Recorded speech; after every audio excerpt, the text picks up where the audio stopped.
me tell you how much that I love you. You found me no search. It's like you knew that inside I was hurting. I was so young, said no chance, but you gave me a shot at a romance. I feel like you were like an angel sent to bring me life. Now that I'm with you, me want to say that me love you, that me love you, that me love. Hey, me no go one day wonder what up my baby, what up me love, what up me love.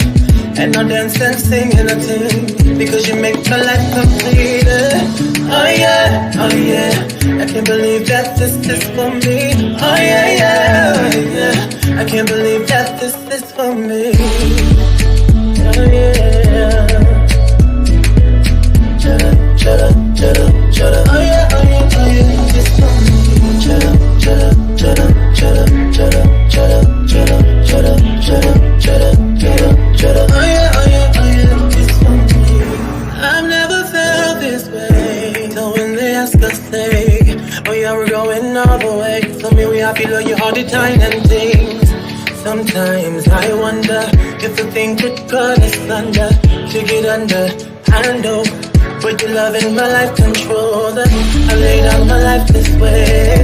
Do anything to make you stay. All of the blessings they come my way, and all the bad things they turn away.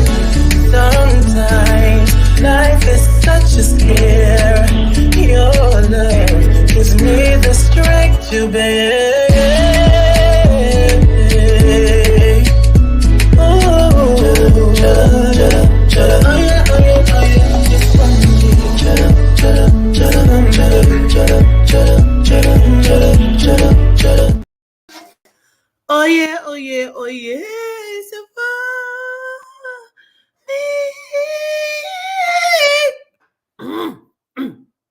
me. Ooh, listen, that might have been the best that I've ever hit that note. I don't know. That might have been the best I've ever hit that note. Greetings and grand risings, family, and motherfuckers. And how you doing? Yes, the fuck, ma'am, Nene. Okay, I hit that note.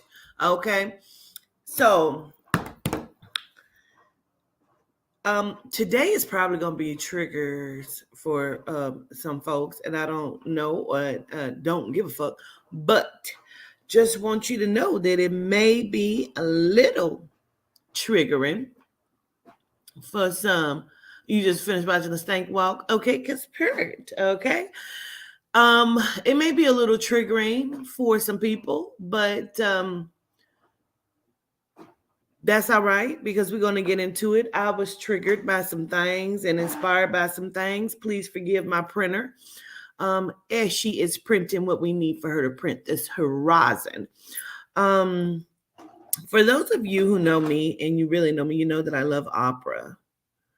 And so I have a particular opera singer that I really, really like.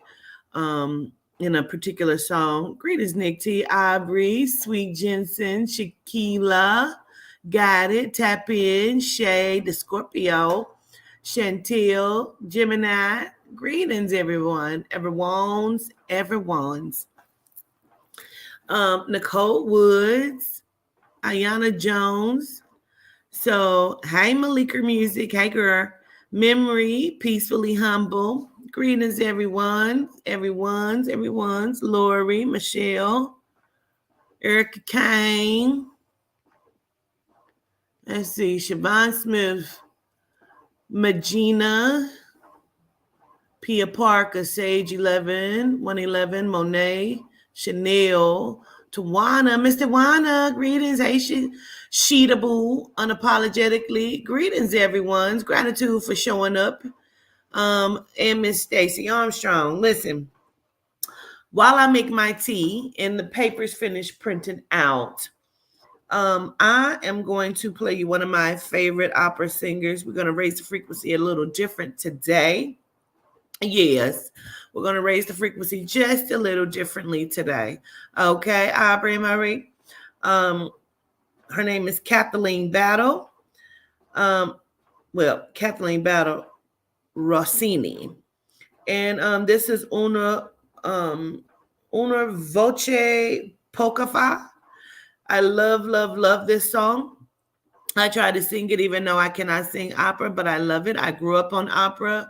I went to Hawthorne Elementary in Tulsa, Oklahoma, and we were a very cultured group of children. We often had the Nutcracker would come and perform. We would have the Harlem Globetrotters once a year, trotters. They would come out and they would play. We would get to be on the basketball court with them, and we would get to pass the ball. Grew up with the Harlem Globetrotters. They were very community oriented, okay? And then we would have the opera come out. And the opera would come out and they would perform, and it was a beautiful thing. And we would put on plays, and we would sing, and we would do a lot of things. I loved Hawthorne Elementary, I must say that. But even in still, I also saw some things as a little girl that I recognized that may have not always been great. So as I make my tea, I'm going to raise the frequency to Miss Kathleen Battle Rossini. This is Una Voce Poca Fa.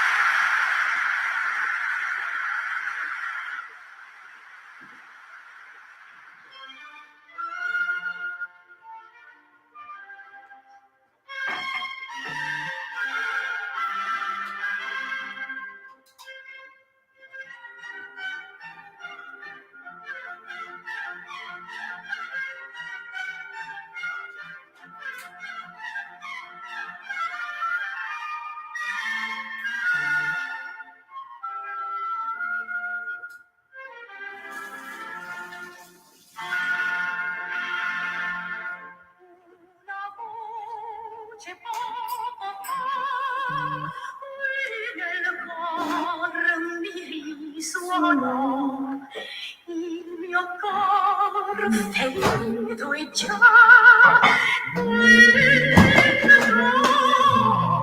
il fiato si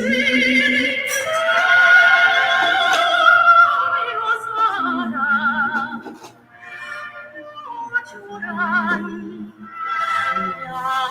in cielo si Come on, Kathleen.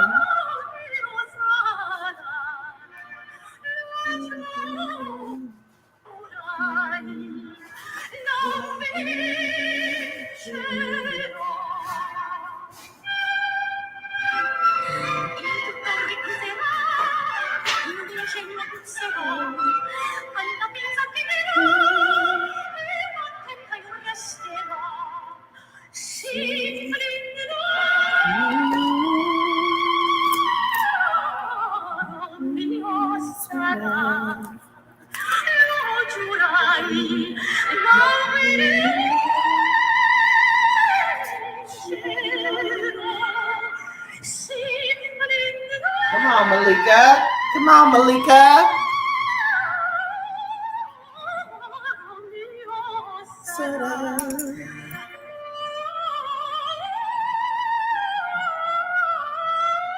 She is a melanite.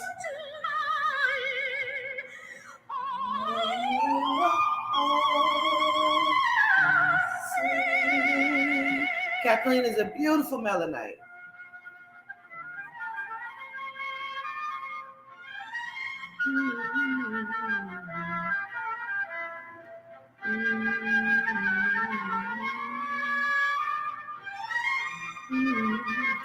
Guided Air Child is one of my moderators.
Yes.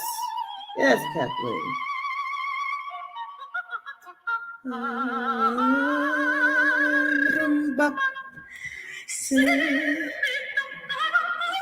Yes.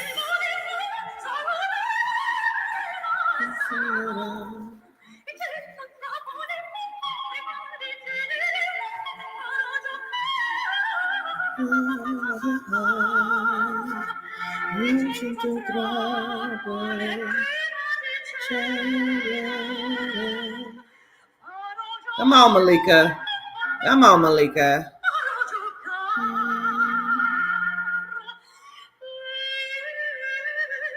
I fall asleep to this. I put this on to go to sleep.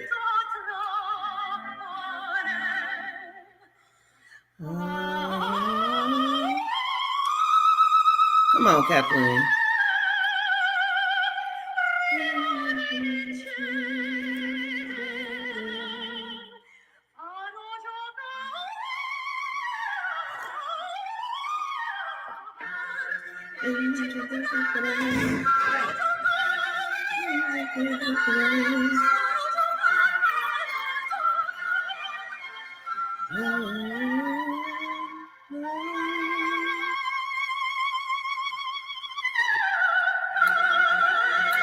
Come on, Kathleen.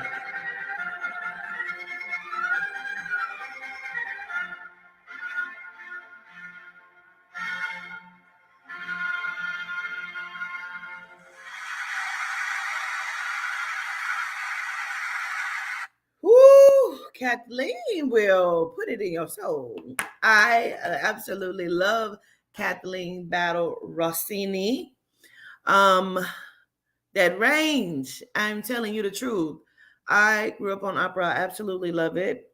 The only Melanite that I used to see growing up was Jessie Norman. She's a well-known Black lady that is an opera singer, and now it's more and more of us that are doing it. If we're not too in a rush for this here Bible study, I would definitely love to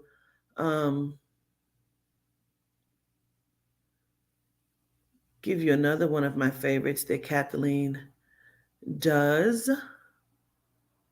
And it's not very long, but let me see here. It's called Oh Mio Babino Caro. And it's 3 minutes, but this is Kathleen Battle as well.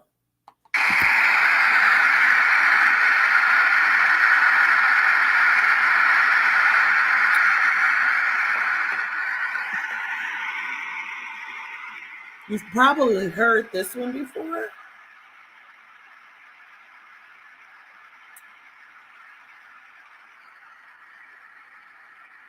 O mio babino caro. Malika.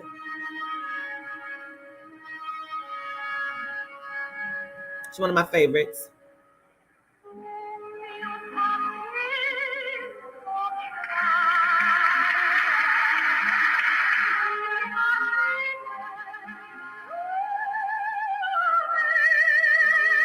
It makes me want to cry. I love it.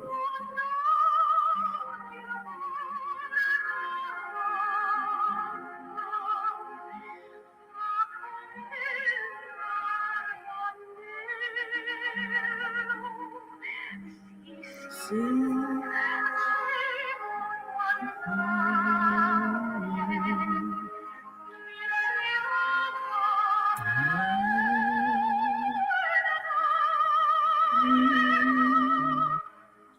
Aubrey. It brings tears to my eyes. I absolutely love it.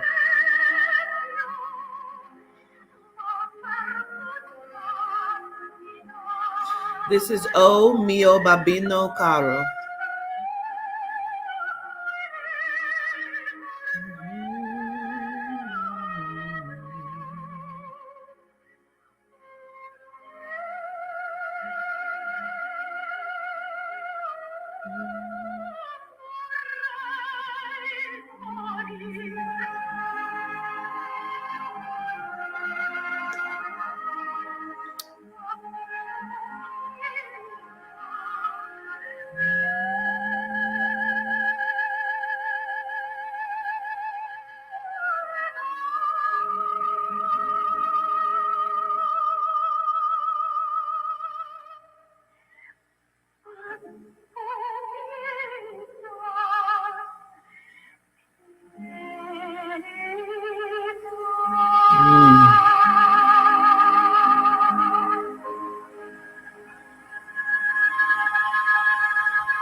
I won't listen to opera if it's sang in English.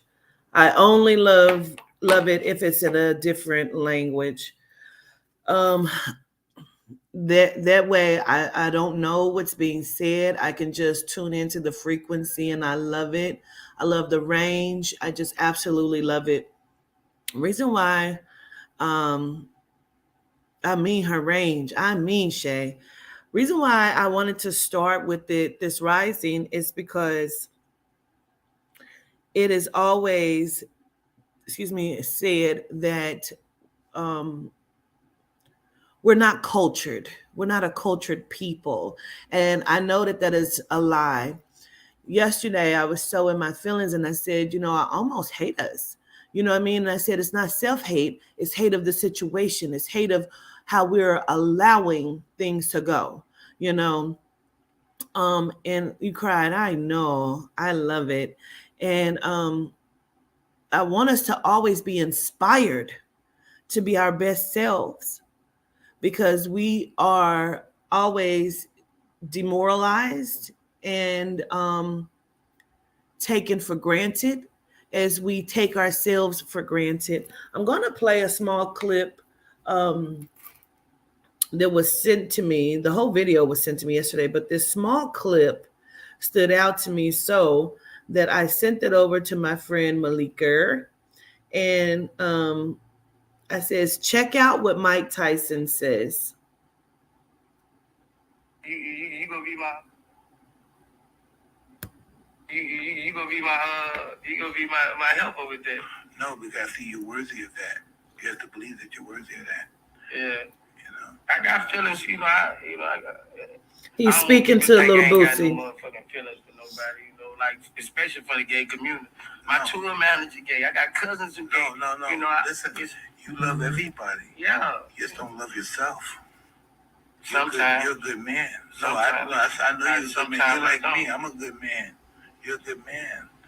You just have to believe you're a good man. You don't have to make nobody happy. You don't have to kiss nobody's ass and stuff. But you have to let people know that you're a good man. And every time somebody makes you mad, that means they're your master. They control your emotion. They control your feel. How does motherfuckers that make you feel a certain way? Because they may say you're a nigga. So how you gonna let somebody control your life and your emotions, your mood? You're not gonna live like we're not living on human beings. He said, when you allow people to make you angry, when you allow certain things in your life, that means that they are your master because you have now allowed them to do certain things. I hope that you got your pens and papers today. It is time to get started with your BIBAH study. Okay. Yes. We're going to look at some definitions. Let me get my stuff in order here. because I'm gonna bring it to you, and I'm gonna just bring it to you the best way I know how. Today is called Obey Your Masters. Master equals genome, immoral equals melanite. Question. Okay. Now, when I heard that, it triggered something in me, and I don't know, maybe it has triggered something in you as well. So I wanted to, because I started watching, I don't know what the fuck, Jesse Peterson popped up on my my timeline of YouTube, right? And I absolutely cannot stand Jesse Peterson. He is so degrading towards the Melanite community because he is filled with self-hate. He believes that he is correct in his thinking, and by all rights and accounts, he has the right to do that. His truth is his truth. It doesn't mean that it is the truth of everyone in the nation, okay? So just as mine is not the truth of everyone in the nation. However, my truth is my truth. Does Jesse Peterson sometimes bring up a good point? He may bring up a good point, but I don't believe he actually stands on where he's trying to go with it. Okay. He deflects and he says things that are very demoralizing and not conducive to the way that he believes things should go, because he speaks hate over the Melanite community. So he says that Black people, and let's keep in mind of what we discussed the other day. If it doesn't apply, let it fly. And I understand very well that he is not speaking to us Melanites, child. This is just the broken mentality of a man with self-hate. But if we are not careful, it is this rhetoric that can spread inside of our own community and has spread it upon our communities, in which this is the language of the genome. This is how things have spread it and how self-hate has spread it. Okay. That's right. Don't allow others' behavior to destroy your inner peace. Absolutely. So he says that Black people have no morals. He basically says that we're lazy. Is there some truth to that we're lazy? Absolutely. You've been trained to do so. You've been trained to believe that. We've been trained in such a way that if you train your children to be corrupted, to be horrible people, to be untrainable, unruly, to torture, you cannot then say, my child is bad as hell. It will be truth to that. But was this child born bad and corrupted? Or did you train this child because of a lack of knowledge or a lack of self-love or a lack of whatever? So you did not give that child a chance to grow to its fullest potential, his or her fullest potential. But then you have now damned this child, even in the eyes of others, because who are you speaking that rhetoric to when you say my child is bad as hell? Now, when we say that, I want you to look at those two words, bad and hell. Hell is supposed to be a place of brimstone and fire in which you would go for committing sins and atrocities. Bad is the opposite of good, meaning you are corrupted, meaning you have no moral standing or ground. That is what you have now spoken over your child. You have now put that into the ether of that child's universe. It is not going to be your only time saying it. Matter of fact, you're probably going to say it several times over. Hell is indeed real because we're in it. Hell is not an actual place that you will be going to after your passing. Hell is where you are right now, and that is what we're getting ready to discuss.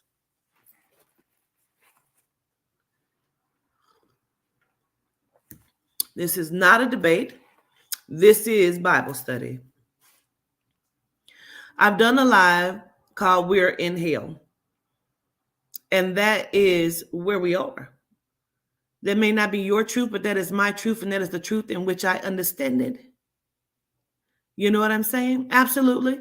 People do get rewarded for doing evil. Excuse me, hashtag George Zimmerman.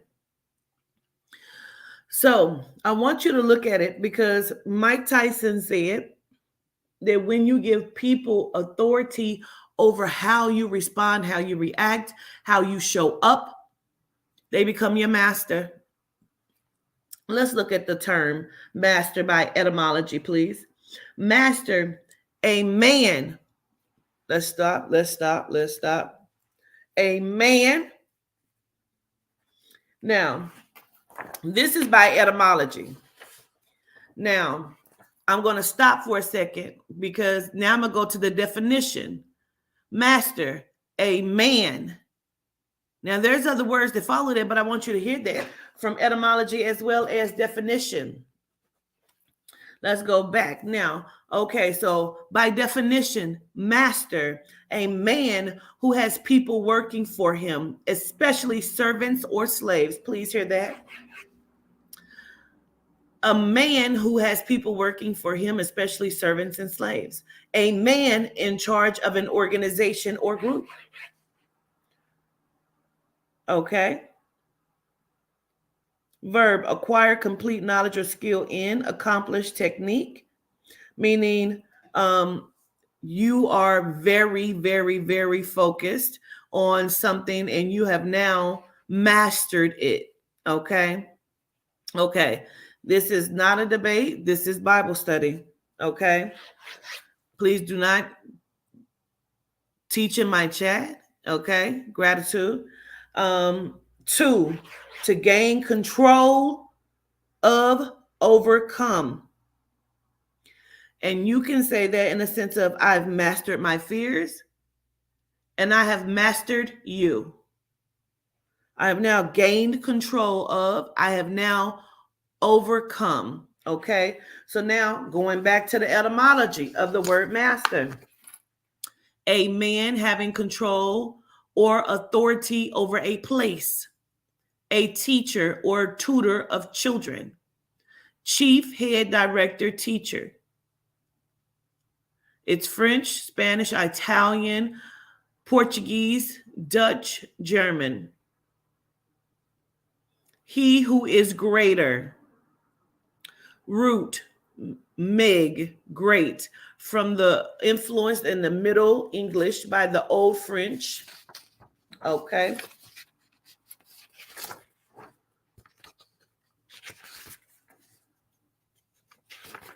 We're about to get into it. Hold on. Let me get my second part of that. Let that just go.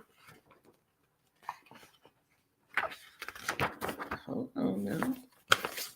Hold on. We getting into this thing. Let me find my other little piece of it.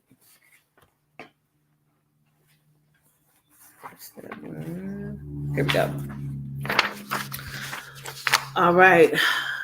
Man eminently or perfectly skilled in something. Also one who is chief teacher of another in religion, philosophy, religious instructor, spiritual guide, sense of master, workman or craftsman, workman who is qualified to teach apprentices and carry on a trade on his own account. Okay. So this is kind of where it comes from, as well as the word, what's the word? Hold on. Let me go back to the word. I want to get the word. It's the word. Maestro. Okay. The word maestro. So now, where else?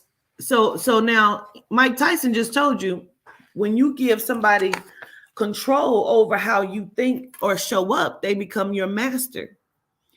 Are you aware that in the Bible that they want you to believe that the Jesus character is your master? Let's start there. Please put your hand up if you knew that you are supposed to refer to Jesus as your master. I'm not making it up. You are supposed to, you are expected to refer to Jesus as your master. Please put your hand up, put a 1 in the chat, put a finger up, something, please. Let's see as we're going into it.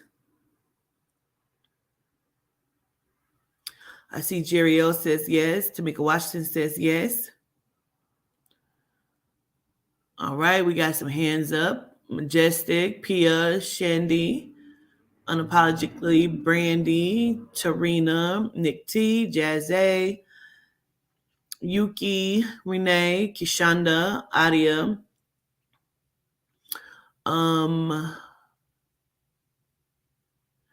He learned from his master. Okay, so you are expected to come into agreement, a covenant, meaning contract. Again, we've already discussed that previously. In understanding that you are supposed to reference and believe that the Jesus character is your master. Let's go into the Bible and I will show you that. Now, okay, let me pause myself because, see, I don't want to get ahead of myself too far because I pulled some statistics, and I pulled them because Jesse Lee Peterson said that Black people are immoral. We have no morals, and that's just the way we're going to teach today. He said that we have no morals and that we are the ones who have babies out of wedlock. Now, I only looked up Genome and all and MELANITE statistics because I just want to point out something, because I just talked about training, right? Training and how we are disarmed from our natural ability and capabilities of being who we are as powerful Melanites from the cosmos. You have been de-armed. You're no longer armed with who you are naturally. Okay, so statistics of unwed women. The statistics depicts the percentage of births to unmarried women in the United States from 1980 to 2021. In 1980, some 18% of all women in the United States gave birth were unmarried. As of 2021, the percentage of birth to unmarried women has increased to 40%. Now, in 2016, 28% of all births to non-Hispanic white women occurred outside of marriage, a figure that is almost twice as high as the 15% of births among this demographic that were non-marital in 1990. That's for Genome white women. Now, they only give, when I looked it up, they went from 2011 to 2016 for Blacks. Okay. I saw one, which I just read, which was for the 2021. I not necessarily saw the statistics for 2022, 2023. Okay. So for Black women, in 2011, it was reported that 72% of Black babies were born to unmarried mothers. As of 2015, at 77.3%, Black Americans have the highest rate of non-marital births among Native Americans. In 2016, 29% of African Americans were married, while 48% of all Americans were.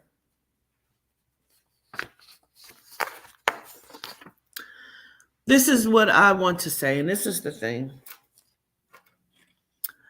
Just because people are not married do not mean that they're not coming from a two-parent household. It just means that they have not gone to the justice of the peace or to the courthouse and filed for marriage. But if you've seen exactly how I just read that to you, that's exactly how they had it.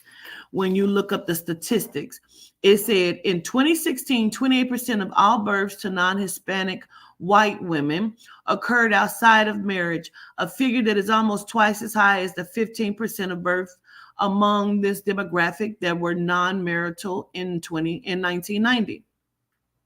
But when you're looking at and you ask about Black women, it says in 2011, it was reported that 72% of Black babies. Did you hear the way it worded? See, when they talk about Genome women, it says 28% of all births to non-Hispanic white women. But when you're looking up the Black ones, it said it was reported that 72 of Black babies were born to unmarried mothers. Okay.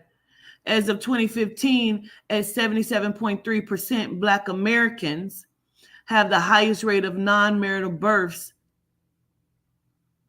You can't say that because you're not really asking all of these people. Who are they asking? Are they looking at all of the registries? How would they know that? Nobody ever, they don't ask. They didn't ask me. Of course, they do the birth certificates. That does not mean that I don't have somebody in my house. It doesn't mean that I'm not common law married. It doesn't mean that my child is not coming up in a 2-parent house.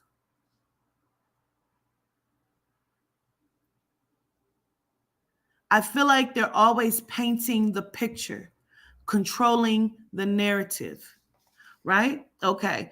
As of 2015, at 77.3%, Black Americans have the highest rate of non-marital births among Native Americans.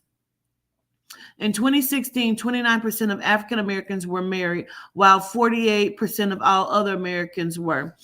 I don't see them saying that when they're looking at the genomes. They didn't break their statistics down like that. 29% of African Americans were married, while 48% of all Americans were.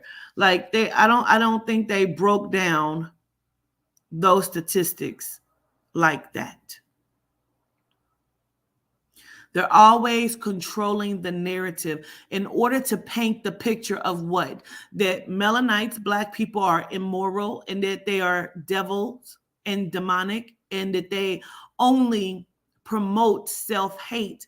But those things have been indoctrinated and trained into our communities.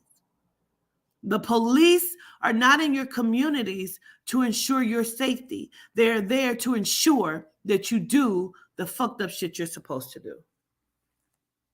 I'll wait.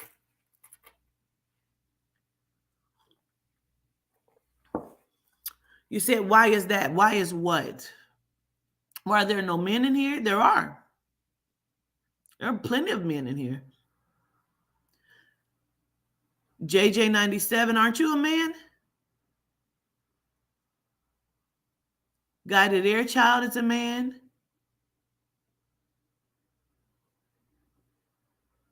There are men that are watching. They just not necessarily always comment. Mr. Adrian is here. We have plenty of men. Anonymous. They don't ask questions because this is teaching. This is Bible study. Why would they be asking questions? See, this is what Jesse Peterson was saying. Why would a man follow the lead of a woman?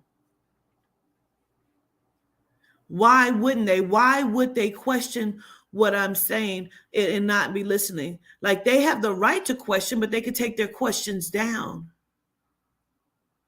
And go back and do your own research. Your very question is the problem with society. Are you aware of that? Dezo is a man and he's from London. He's over in England.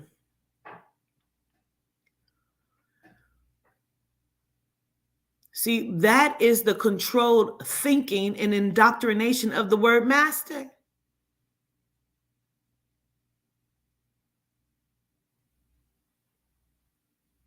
That is the word master.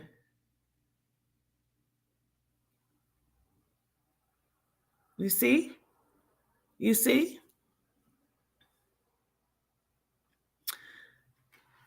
Is ebb and flow? Is that what you teach? Is that what who teach? You don't know what I teach yet because you've been talking the entire time in my chat. You probably haven't heard a word I've said. You're in my chat to be a distraction and to show your intelligence, and we don't care how intelligent you are, Marcus.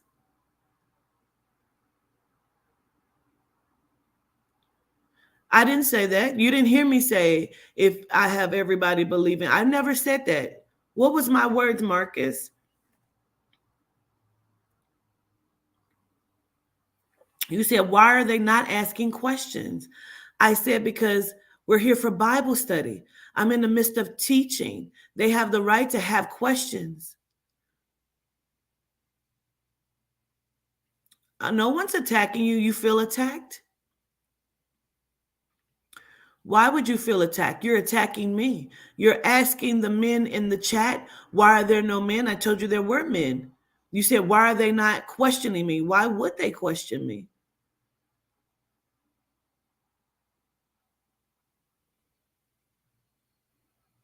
Why would they question what I'm saying? I have not even gotten started.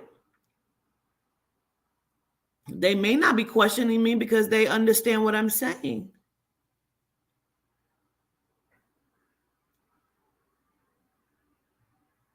The word master is a real thing. Do you know master to be anything other than what I've said already?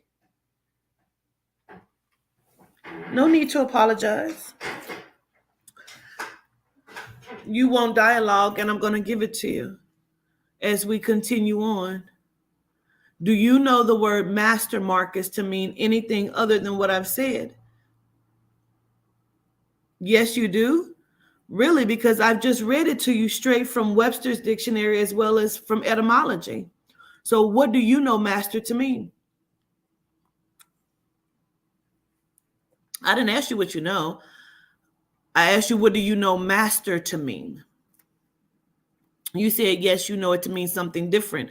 I've just read it to you from the dictionary as well as etymology. What do you know master to mean? I'm not curious about your intellect or what all you know. I'm asking you as a person listening, because you're listening.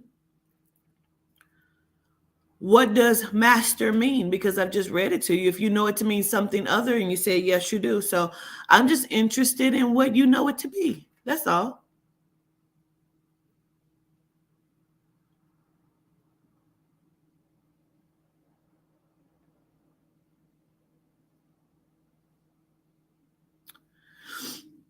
I'm definitely not attacking you. I was answering your question. Why would you assume that my answer to your question was an attack? Why? Because I'm a woman? Why would you feel that way? When you go to school, would you just keep asking questions in the midst of your teacher? It's all right, everybody. Let Marcus shine.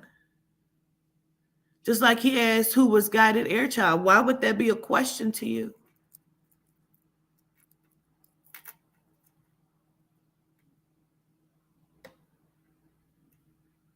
It's okay, Marcus. I'll wait. I'm just trying to get your understanding of what master meant to you. I just read you the statistics. I read that straight from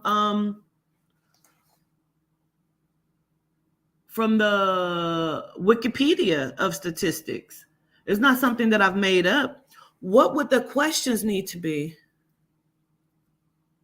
You said mass star, minister, rats, actor, kid, or that's not the word I asked you though. That's not the word I've given you. That's not the word I asked you.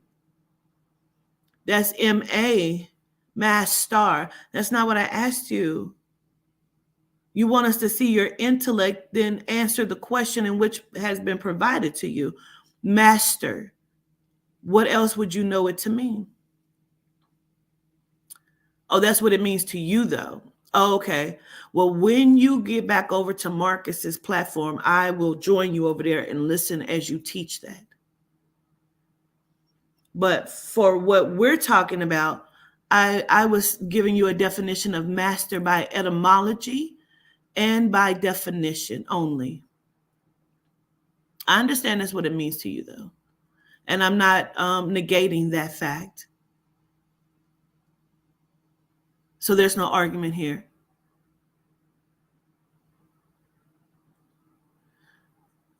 Yes, and as you should, when the teacher is giving, as he's given. I understand. Yes. That's the way Dr. York would. Yeah, I understand. But I'm simply giving you the word master.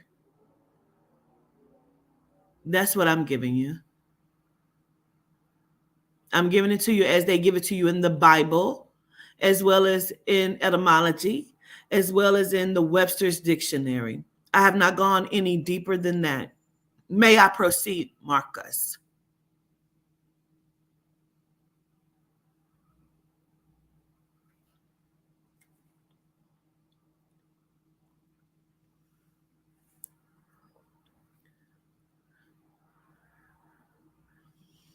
Gratitude.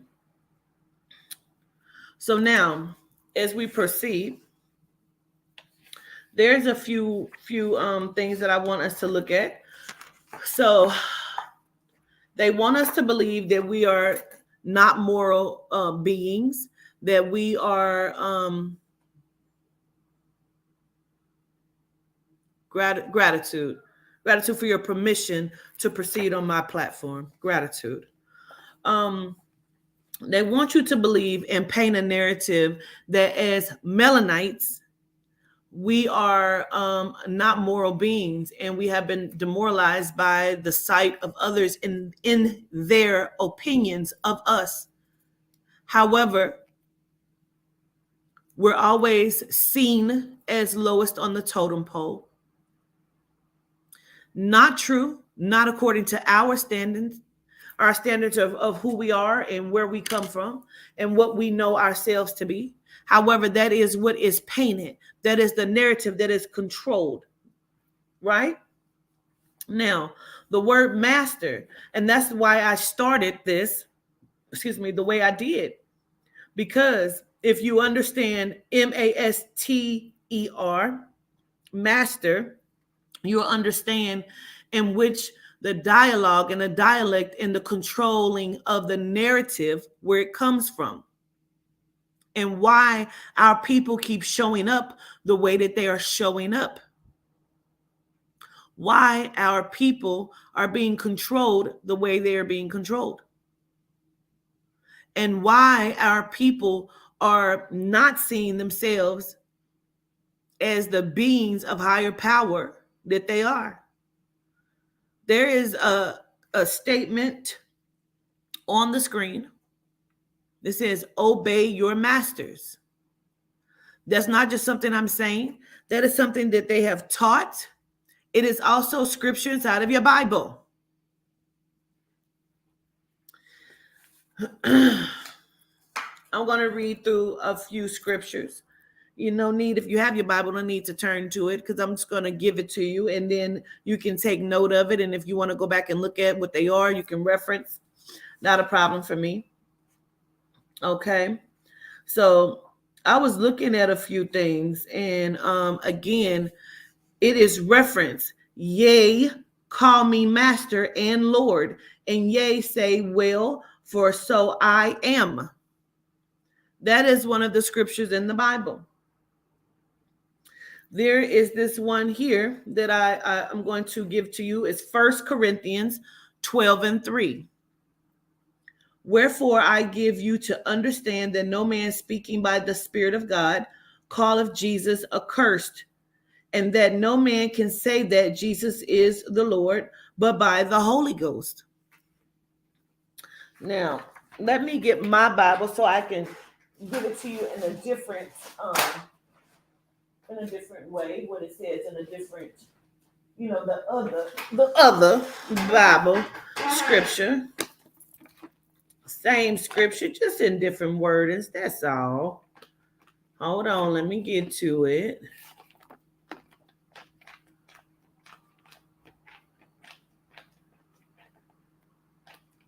And again, that is 1 Corinthians, in case you also want to find it. Okay. Hold on. Let me, because I know how people love to say stuff. So let me go on and put this up, because you can pay your tithes if you want to. I know how you feel about going to church.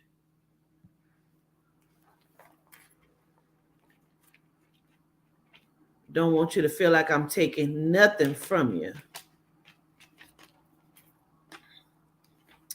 Hold on, let me get to it. Go on and hit the collection plate, if you will, in gratitude.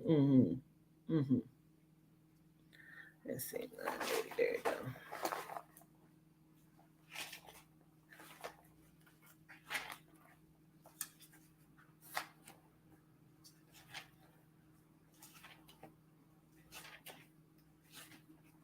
Almost there. Okay.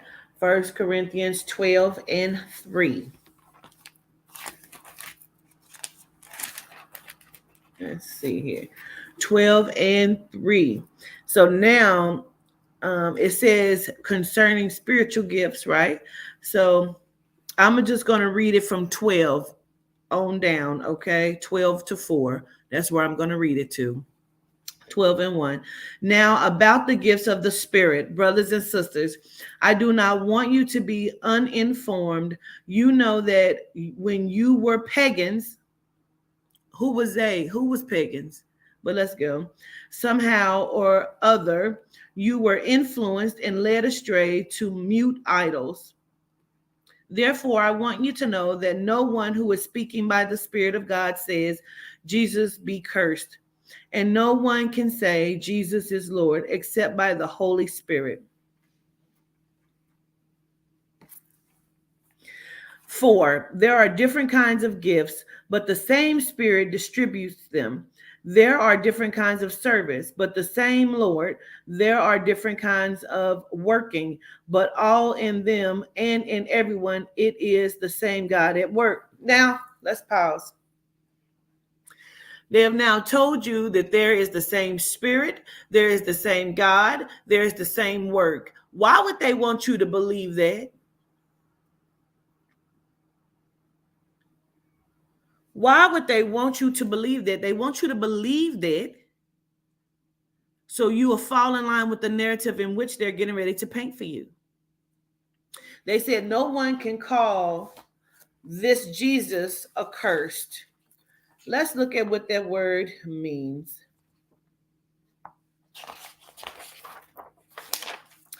Accursed. The word accursed, by definition, being under cursed, damnable, since, detestable, or cursely. When the Bible refers to someone as being accursed, it means he will be forever, will be damned forever with no hope of redemption. That's interesting. So if somebody is accursed, that means that they are going to be damned forever. How do you get damned forever? Who would you say was accursed? Who is unfathomable? Who is doing these kind of acts? Who has done it from the beginning? Jesse Lee Peterson said that Black people did not build this country. They have not had any input into building of this world. He said the way we treat white people is unfair. He said that to a Genome Turkish young man named Hassan. That may be his truth. But if you are looking historically at the way that genomes have ran through people, killing, lying, destroying, I mean, shit, even just as of yesterday, We ain't even got to go back 500 years, 200 years, 100 years, 90 years, 80 years. We can just look at over the past 10 years.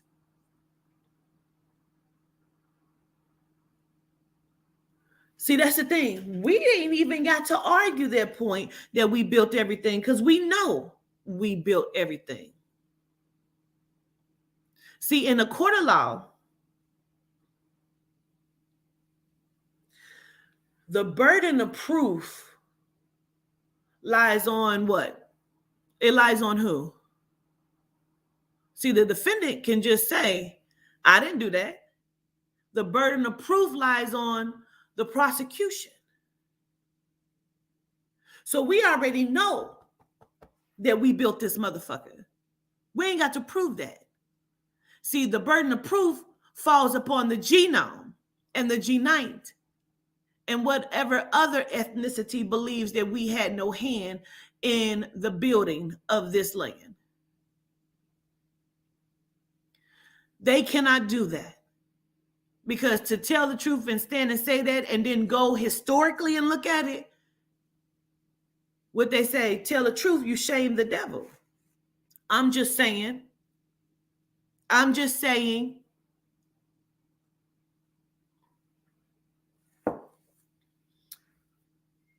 Now, we all come with many gifts, as I have one myself.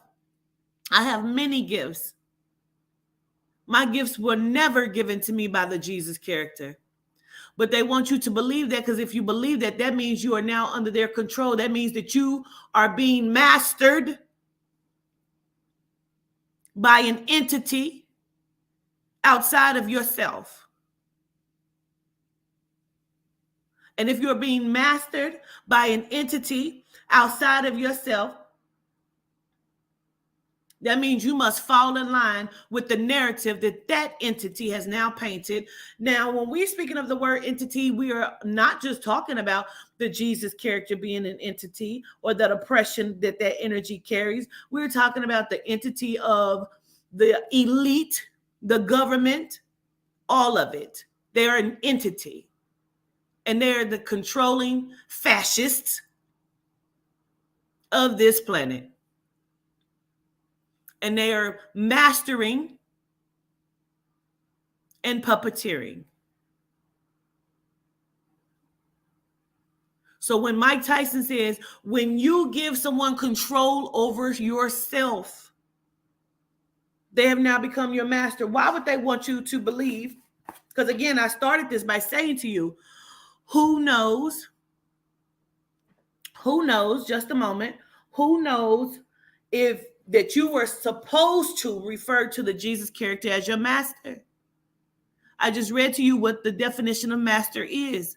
A man who is in authority and controls. Correct? Grateful 1509. What is the question?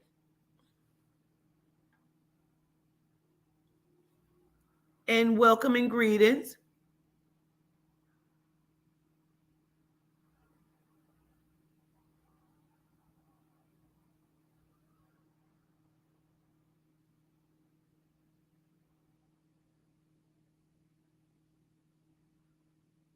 What's your question?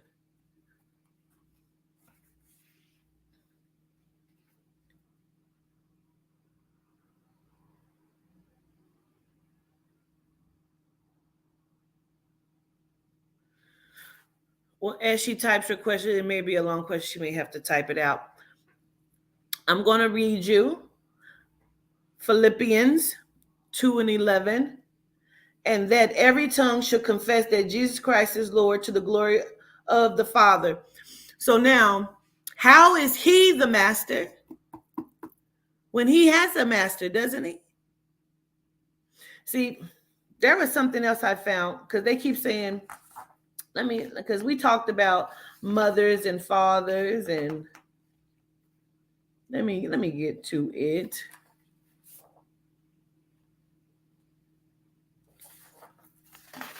Miss Grateful, your question must be long. Where's your question at, Mama?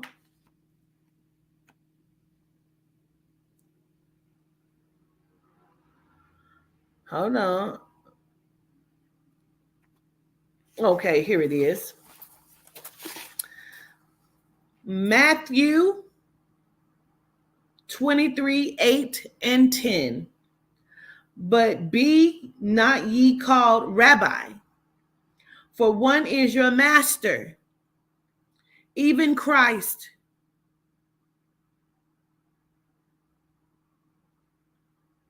Should I read that part again? I will. Matthew 23, 8 through 10. But be not ye called rabbi, for one is your master, even Christ. So not only is Christ your master, the rabbi is also your master. So you're not supposed to call your rabbi, you're supposed to call him your master. Everything is mastering you but you. Everything is mastering you but you. I don't know if anybody else notices, but why does it seem like it's such a quote unquote sin for you to build yourself up, or how can you build yourself in community when everything outside of you is mastering you? They want you to fall under complete control. I'm not making this up. Grateful, where your question at? Okay, let me finish reading this. Even Christ, and all ye are brethren. So all of them are brethren, but masters. Okay. Now, here you go. And call no man your father upon the earth, for one is your Father, which is in heaven. Neither be ye called masters, for one is your master, even Christ.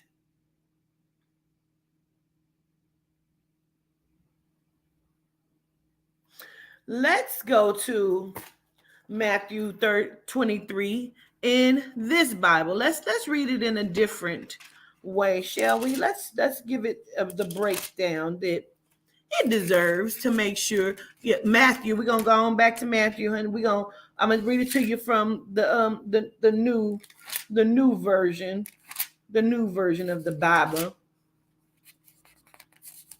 Okay. Okay, Yehuda is Yehuda. So 23, 8 through 10. But you are not to be called rabbi, for you have one teacher, and you are all brothers. How that work? How does that work?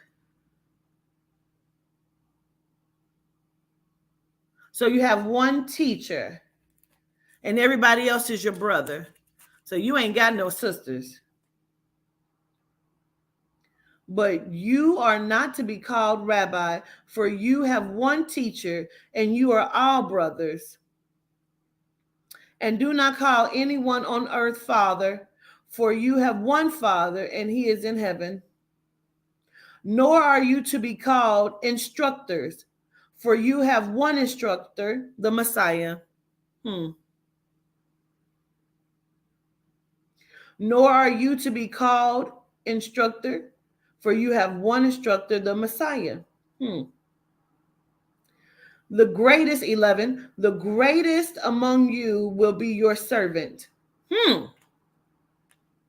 That's interesting. For those who exalt themselves will be humbled, and those who humble themselves will be exalted. So you said, is he God or the creator? Yehuda is your spirit. He is your internal pineal gland. He is your frequency. He is the connection to your soul. When you ask questions about the God or the creator, that means you're still looking outside of yourself. You're still asking religious questions. Ask the right question. As he should. And again, Marcus, that is your truth. You will not find argument with your truth over here. If he sends you answers every day, then those are the answers that you need to stick by, because that's what works for you. See? You understand? Because apparently that is what is mastering you inside of you. Or you're a master. So whatever your truth in that you stand in, there's no argument here. Because that is what works for you. That's your truth in your everyday purpose. We're speaking about Matthew 23, 8 and 10.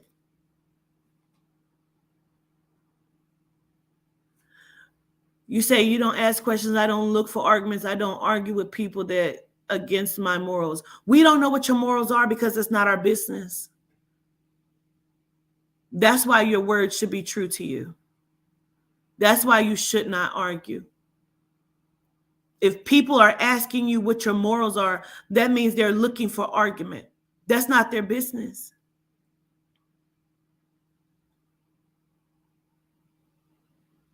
Do you understand?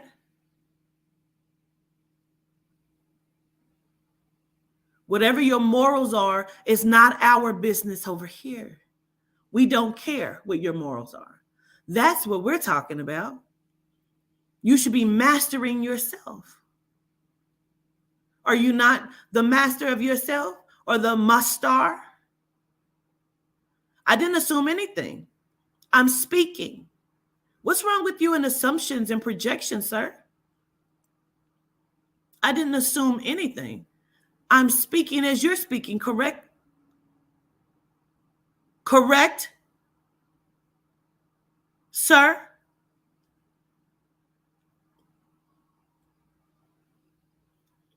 It's a cult. Someone's in a cult, but it's not over here. We believe in free thinking. Where do you find fault with that?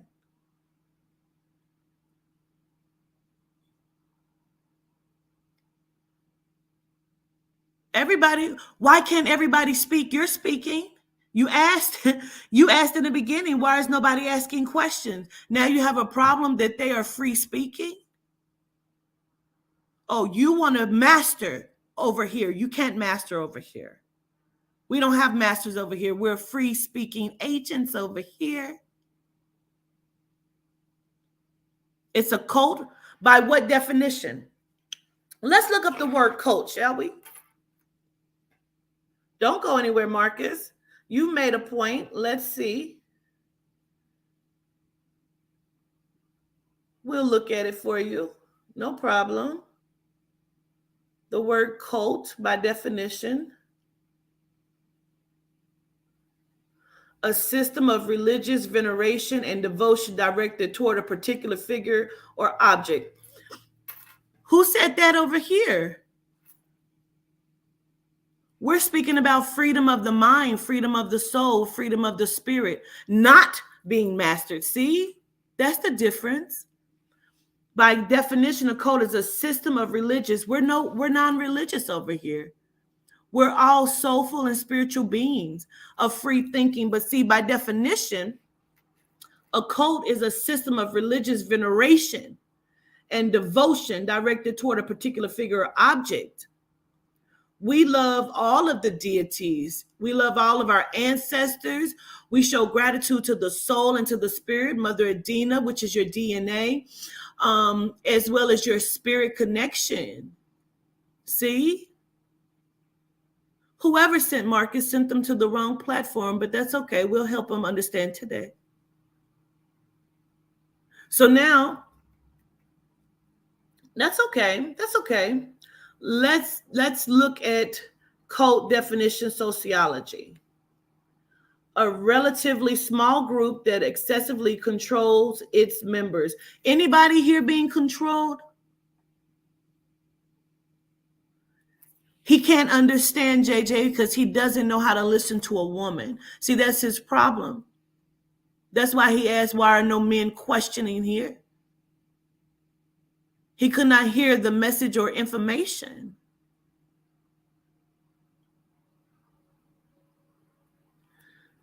But this is a relatively small group. See, we're not a small group. I'm worldwide. I didn't assume anything. I'm stating it by what you have now stated, sir. You're assuming that. You keep using the word assumption, but you have assumed that this is a cult. So who's assuming, you or myself? See, you can't bring something to the table that you are not willing to stand in. See, that was the teaching of what I'm saying in the beginning. I hope you were raised by a woman because you have a mother. Again, you assumed that this was a cult, did you not? So again, it's okay for you to assume, but for me not to speak freely. Why is that? I'm just giving you the floor because you need attention. And I'm not assuming that. I'm speaking as how you have shown. You did. Absolutely did. So now what gave you the audacity and the right to assume that this is a cult? Because you don't like assumption though, correct? But I'm giving it to you by definition of what it is. And the free speaking people that you are now in a chat with have told you otherwise. Can you not stand corrected, or do you need to still be assuming?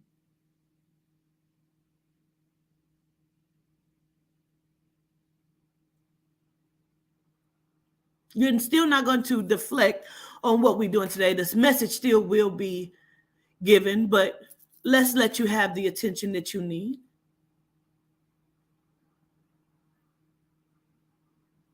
Because you don't like assumptions, right? So why would you come to someone else's place of existence to assume?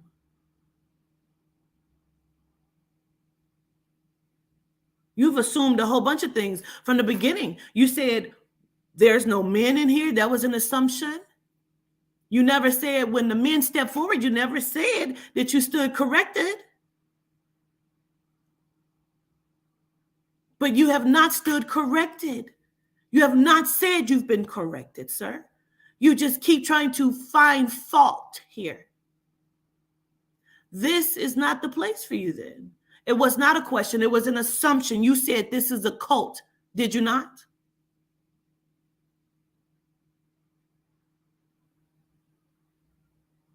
Did you not? See, that's an assumption.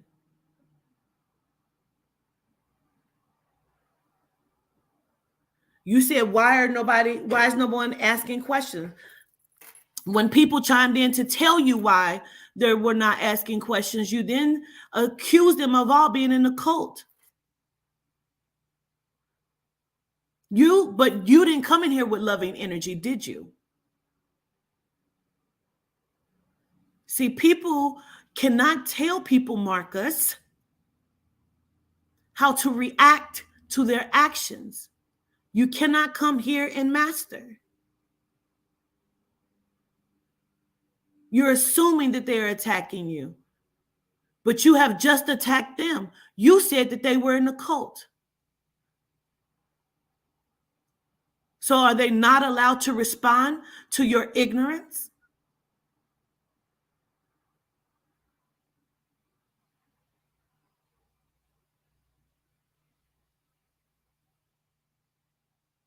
They're feeding you the same energy because they are free thinking people who cannot be mastered.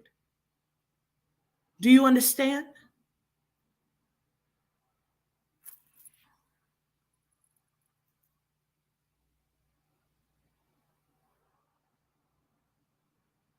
You speak as if you want them to shut up. Can they not speak? Why would they need to sit quiet? You came to their home. See, they live here. So now, can I proceed, young man?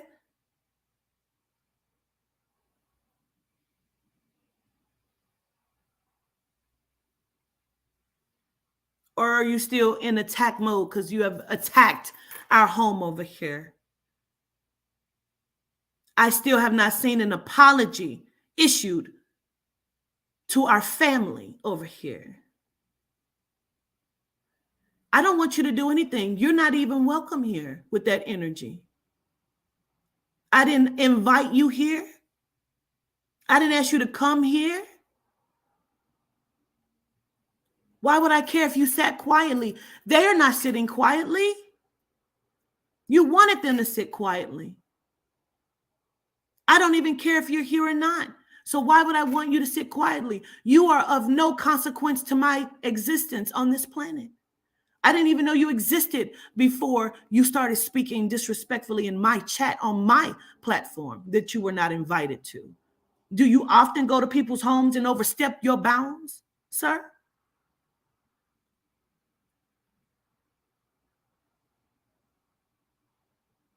Hmm? Hmm? The question is, do you always find yourself at other people's homes being disrespectful to their home? He's not a distraction. He's learning how to behave today. He has not apologized to our family. See, we're not a cult, we're a family of free thinking people. We are divine kinship. We are the soul body of the spirit family. No, sir, we don't see. What we will do, though, is see you the fuck out of our home, because you are now not welcome here. Moderators, please exit Marcus. Please walk Marcus out of our home, please.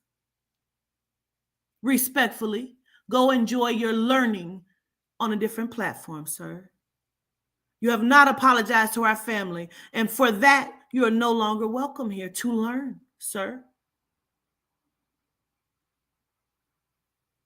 We've given you the opportunity. We've given you the opportunity, sir.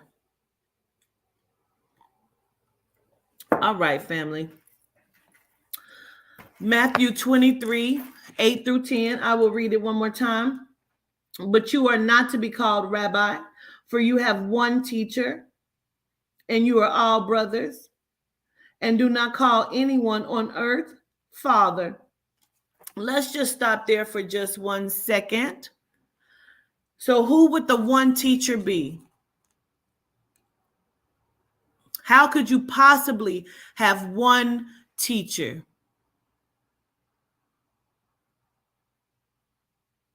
How could you possibly have one teacher? Excuse me. Who is the masters that they speak of in the Bible that they want you to obey?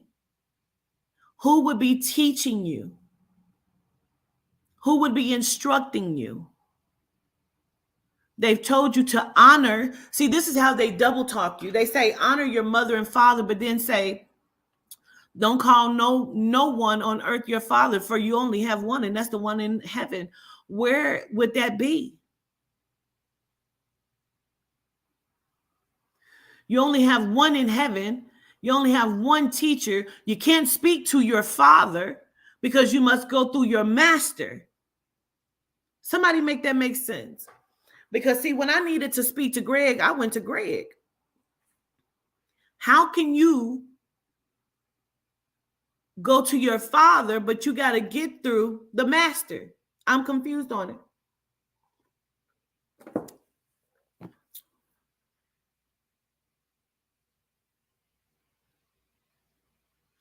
It says,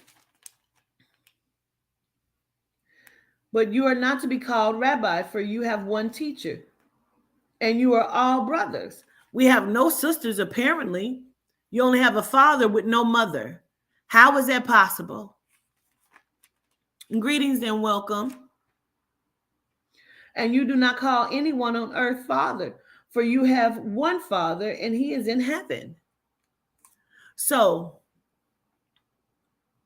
let me look this up because I want to give it to you by definition.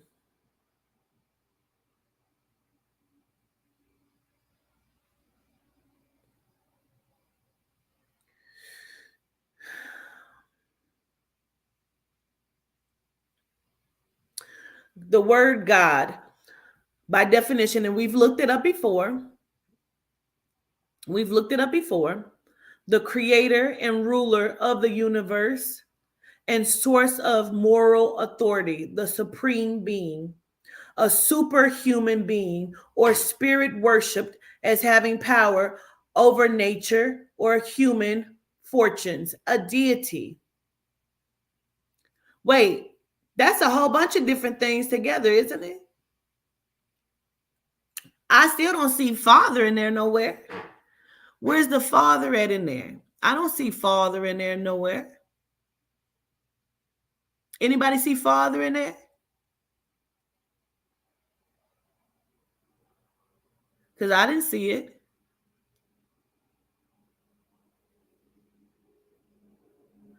You can ask your question, Soul Journey.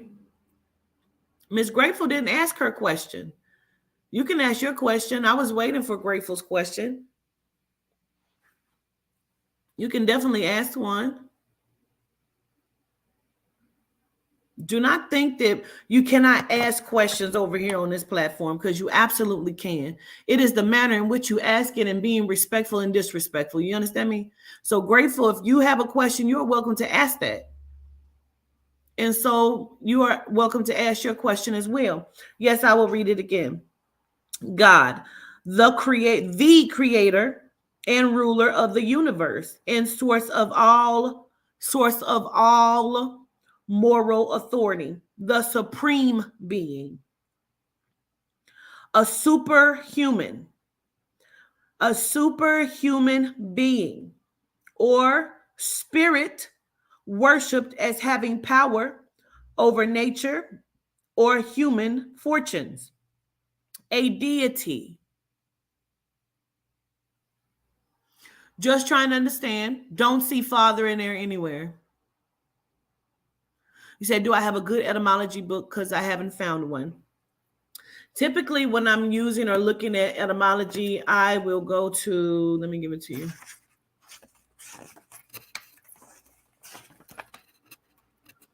Hold on.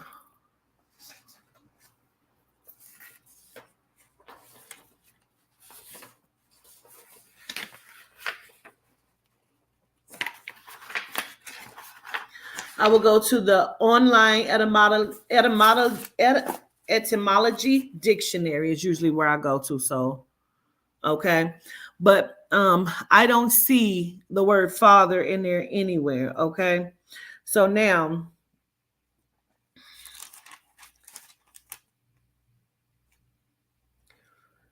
but you have one Father, and he is in heaven, nor are you to be called instructors, for you have one instructor, the Messiah. Okay, so let's look that up.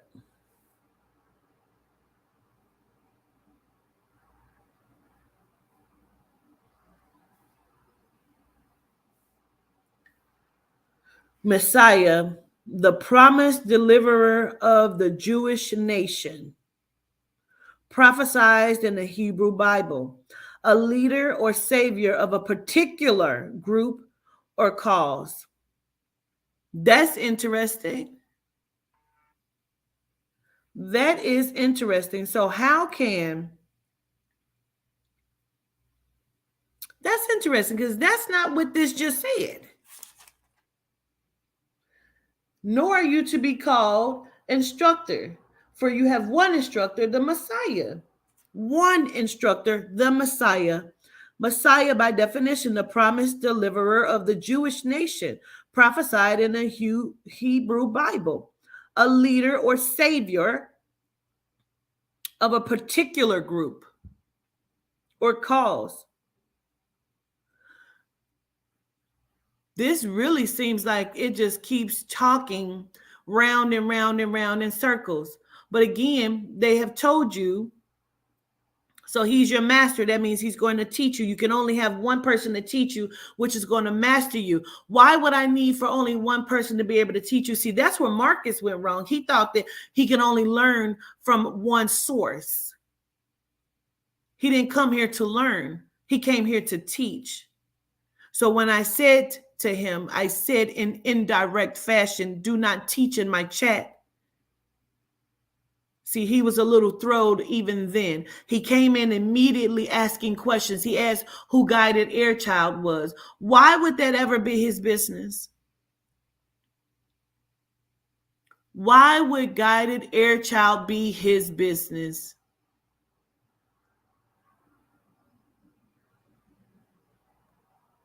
And that's where he fucked up at, Guided, because see, that's what we do over here. We debunk the confusion.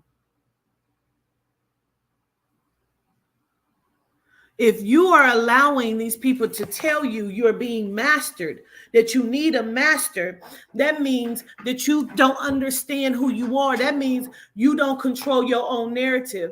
Since when should you not control your own narrative? See, but they have it throughout the Bible. I'm just going to go through and just read all of these different scriptures that I have found. Okay.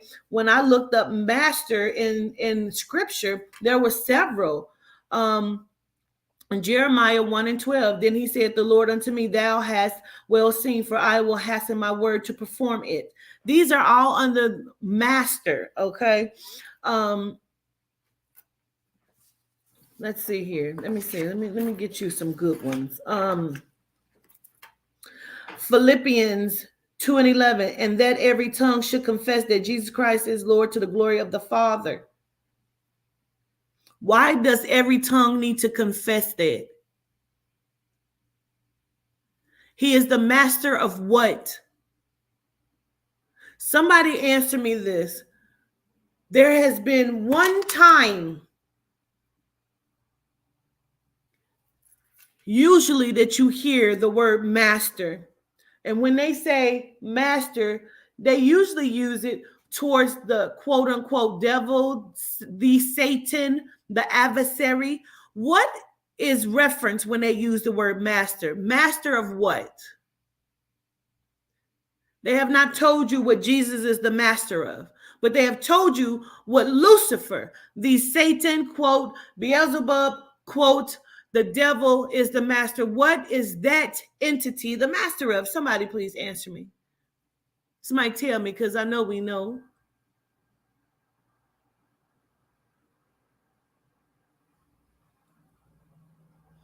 The master of confusion. Gratitude, Latoya G.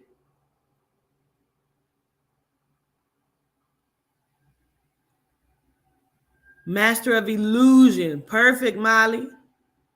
Destruction. Illusions. Gratitude, Lilia. Destruction and manipulation, Tangi. Master of deception. Now, can somebody tell me what is Jesus the master of? I'll wait on that. Because your scripture says, ye call me master and Lord, and ye say, well, for so I am. So what is Jesus the master of? This guy is stupid. Bullshit. I mean, is it not listed in the Bible what he's master of?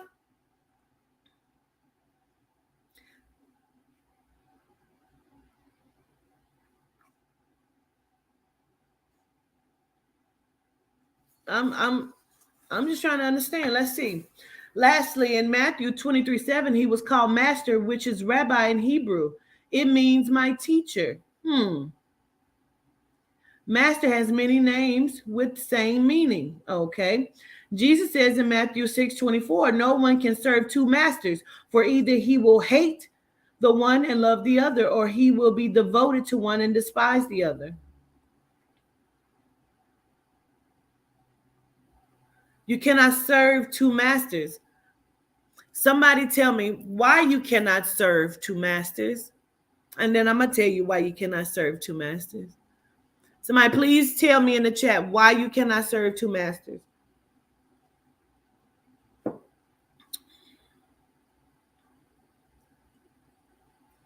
You say, aren't the two the same?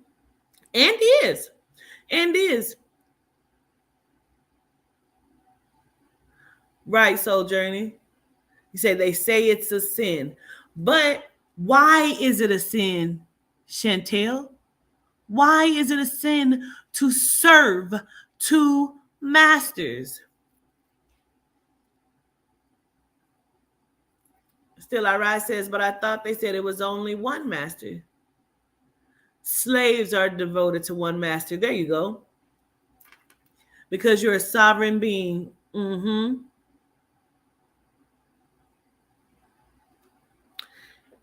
How could you, let's look at this word serve. Let's look at serve. Let's go to definition and etymology of serve, shall we?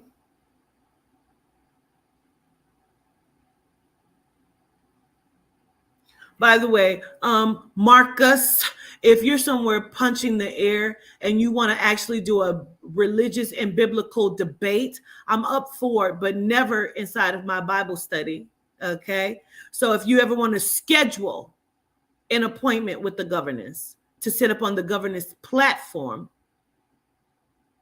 you are welcome to do that when you schedule for a religious or biblical debate. Okay. Gratitude. Serve, perform duties or services for another person. So what duties are you performing for this entity?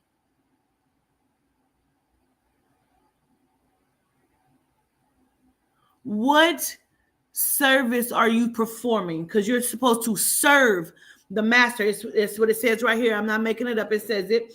Matthew 6:26. No one can serve two masters, for either he will hate the one and love the other, or he will be devoted to one and despise the other. And when we look at the word serve, perform duties or services. Okay. So now, okay, we can go to etymology. Let's go to etymology of it.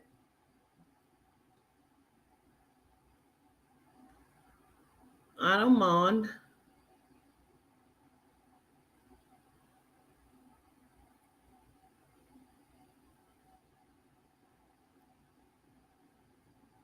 Etymology of serve, to render habitual obedience, to owe allegiance to. Why would you owe allegiance to that?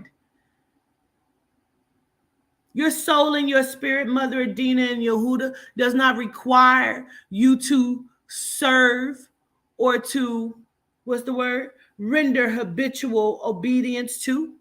They ask you to be obedient to yourself. Owe allegiance to. Why do you need to do that? I don't have to owe allegiance to anyone. See, when you owe allegiance to, that means they are mastering you. They have control over you. How can you be living in the quote unquote free world and someone thinks they are the master of you? You cannot serve two masters. I don't serve any master. I am my own master. I do not owe the allegiance to anyone. So now let's look at the word allegiance by definition, because I don't want nobody to get confused on what the fuck we talking about. I know how y'all like to break shit down, my star.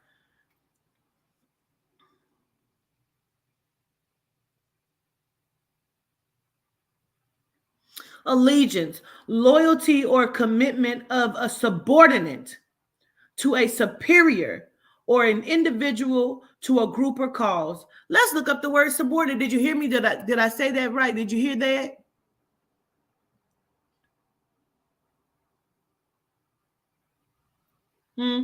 Loyalty or commitment. At no point in the teaching inside of your church did it ever tell you to be loyal to yourself, to be committed to self, to stand up for what you believe in. If they cannot teach you to stand up for what you are naturally inside of self, that is why our community is being mastered, degraded, indoctrinated into a false ideology. You cannot stand alone inside of your own servitude of self and thinking of self. Because when you do, come on, because when you do, how many of you started feeling guilty when you were breaking out of the Jesus programming? You did not want people to think you were crazy. You were so terrified of excommunication. Why would that matter? How you serve, praise, worship, what you believe in is a private thing. It is your intranet. Your private communication system in which the energy in which you give your loyalty, your allegiance, that's private. That's your intranet. Why is that anyone else's business? How is that affecting anyone else? If you choose to serve Jesus, that is great. That is a wonderful thing for you. Doesn't mean that anyone else has to. They come to your door. They integrate. Oh, I'm gonna say integrate. Child, no, I will not be making up words today, Malika. I cannot even say it out my mouth at this moment. I can't say it. I don't know why. It's right there, and I can't even say it. I'm gonna just use the word question. They will question you to death, Malika. I'm not gonna make up words today. Don't do me. Don't do me, Malika. I ain't gonna interrogate. There you go. Child, I said, you heard what I said. That was not the perfected word, okay? And I'm not making up words today, Malika Music. Okay. Interrogate, to question. They will interrogate you of your yeah, don't do me, Malika. Okay. So they will interrogate and question you at your doorstep of where you live about how you think or live. Why would that be their business? Y'all, we have this thing going, satellites. We have this thing going where motherfucker will say a wrong word. We will add it to our dictionary. We have a few. Okay. Greetings, Mr. Fonzo, Letitia Smith. Welcome, everybody. Okay. Listen, why would that ever be their business? I'm not going to go to a Juicy J, Jesus believer, and tell them that they are wrong, but they will come to you. They will find you. That is cult-like. Is anybody, excuse me, misunderstood about that? Integrated.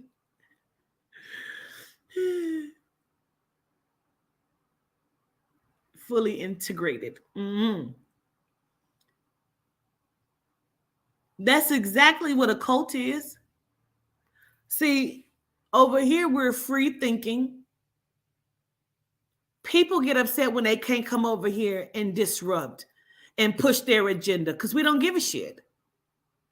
I'm just asking a question. We don't give a fuck about your question, though. If that's what you believe and that works for you, good. That has nothing to do with what we're saying or what we're teaching. Well, I'm never going to argue that point. If you live by the Bible, you stand by the Bible, you feel like you understand the Bible, and that's how you live, that is wonderful. That is wonderful. As one band, one sound.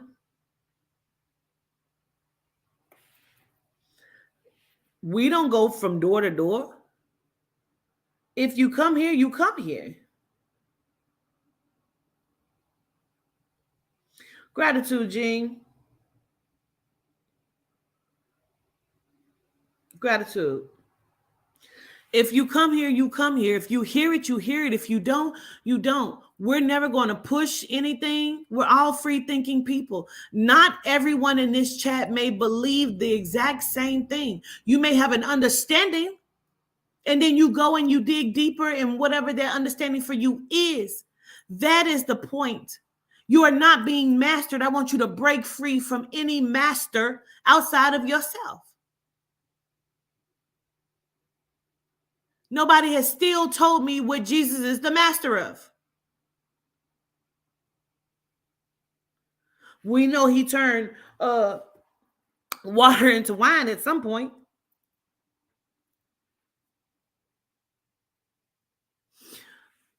But people do that all the time, don't they?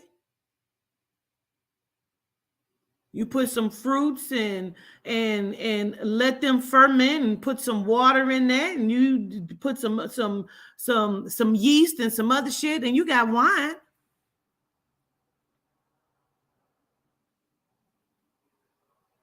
He was a healer, but shit. So says your Bible just now. You ain't even supposed to have no instructor. So what are doctors? How were they getting their information? Jesus is teaching them. I'm gonna need somebody to make the shit make sense. But I'm gonna wait on somebody to make it make sense for me.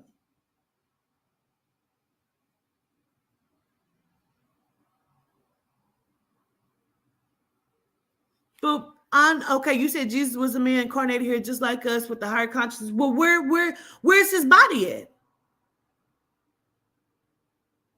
Where are the bones? Where are the remains? They told you that he rose after being killed. He rose. After being murdered, he rose. Where is he? He died again? They said they opened up. See, I know the Bible. They said that they opened up the coffin. It was gone. His body was gone. He was seen by Mary walking through the forest, the woods, the trees. Without knowledge, no understanding. Where is his body? They told you he got killed, he was murdered, and rose again. What was learned there? I need to know what you learned, because he's your teacher, right? He's your master.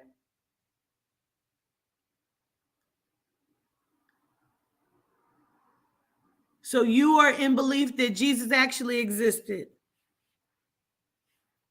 You say they lied in the Bible, the body stayed, but his soul. But why would they lie in the Bible? Why would they lie in this Bible? So if they lied one time, I have to assume that a whole bunch of shit is a lie, no?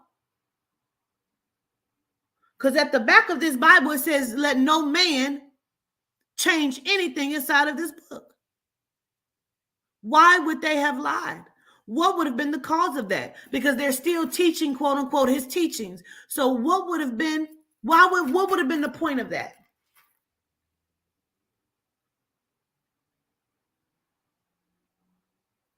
The body stayed. Where's the body?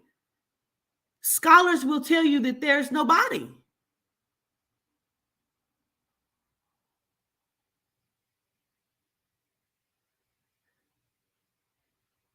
But what's the truth is what I'm asking you. What's the truth? Where's the body? Was he hidden? What would have been the truth? What's the truth that's being hidden?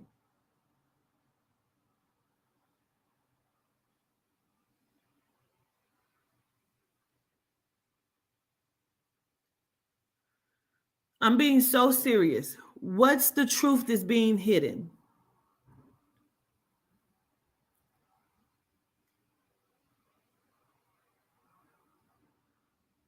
You say the Vatican. The Vatican is what? That's where the truth is being hidden, in the Vatican. But what's the truth? The Vatican is a conjunction of two words, vactis and can, serpent and prophetic. The Vatican, and you can look that up, vactis. Let me do it for you.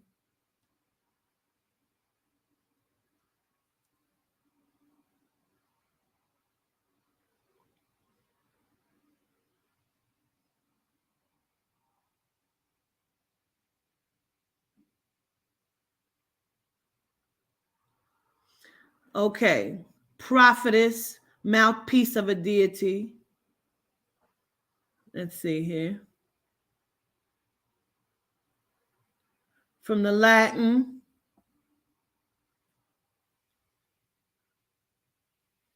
a seer, meaning prophetic.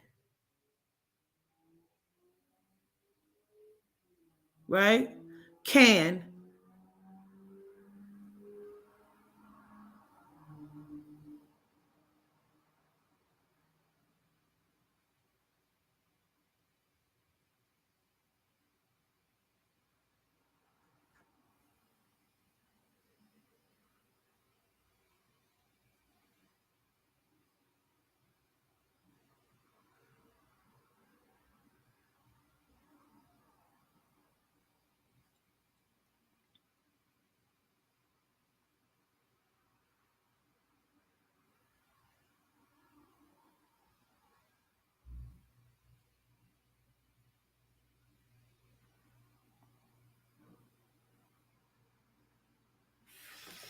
Let me go here.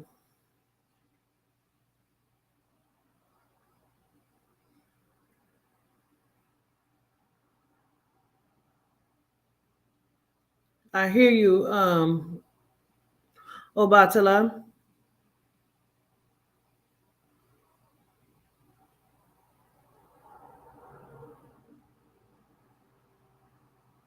Okay.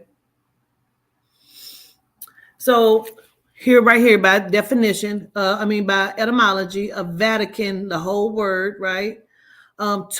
Soothsayer, prophet, seer. The most others seem to think is related, foretelling, prophesying. Now, again, if I had more time, because I have looked it up before, it is a conjunction of two words, Baptiste and can, prophetic and serpent. So the Vatican is the home of the prophetic, which is, they told you, a soothsayer, prophet, a seer, of the prophetic serpent. Who do you know the Vatican to be? You know? It doesn't matter what name you put on it.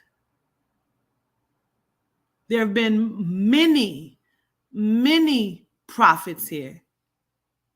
Because see, when you break it down and you put the Yeshua on it, or the Yahshua on it, or the, any of these spins on it, and you take the blonde hair and the blue eyes off of it, you put the locks and you put them back up on the cross, like, you still have to get to the bottom of it. You still have to break it down. You still have to give some understanding to it, to this, who this is. And then when you get down to it, because see, then she said they lied about a whole bunch.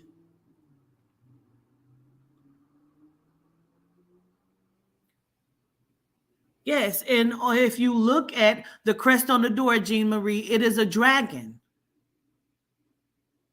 On the back of his throne, one, there's a dragon. On the other one, it's an upside down cross. He holds a scepter in his hand, which is a bent cross.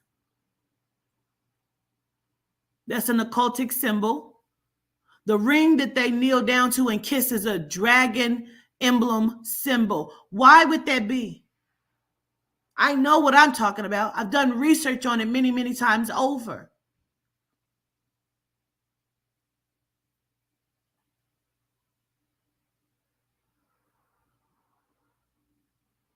He said he was an alchemist. He was never crucified. He escaped with his family, and his bloodline is considered one of the ruling bloodlines to date. And who are you talking about? D-Lane, who are you talking about? I'm seeing a lot of people that I've never seen over here before. Who are you talking about?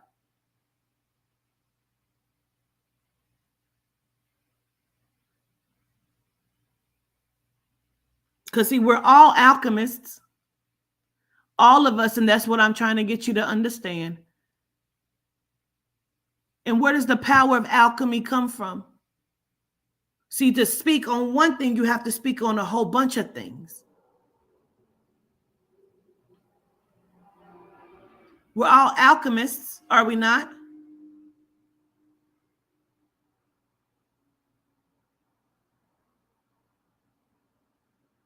It's a lot of new faces.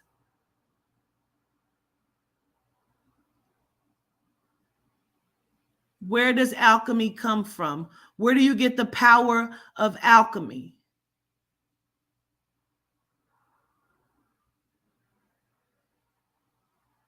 Because now we're talking about energy and energy working.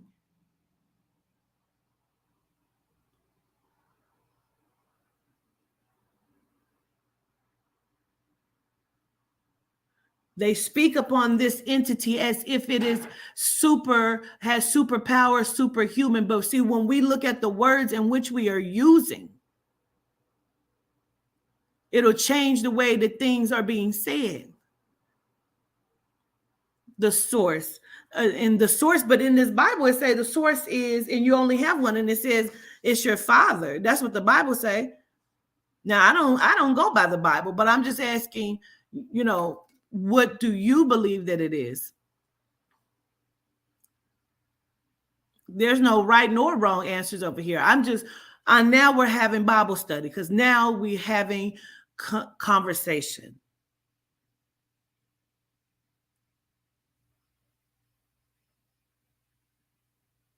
I want to look something up.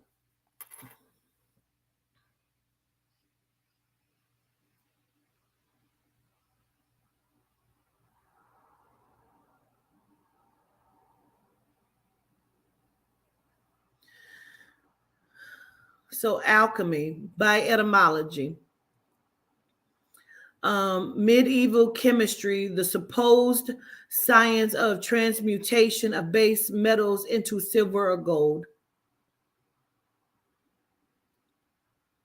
Perhaps an old name for Egypt, land of black earth, that which is poured out, to pour.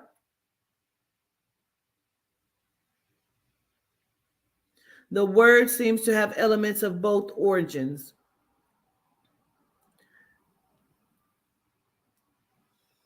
Let's see, Arabic definite article, the art of the name were adopted by the Arabs.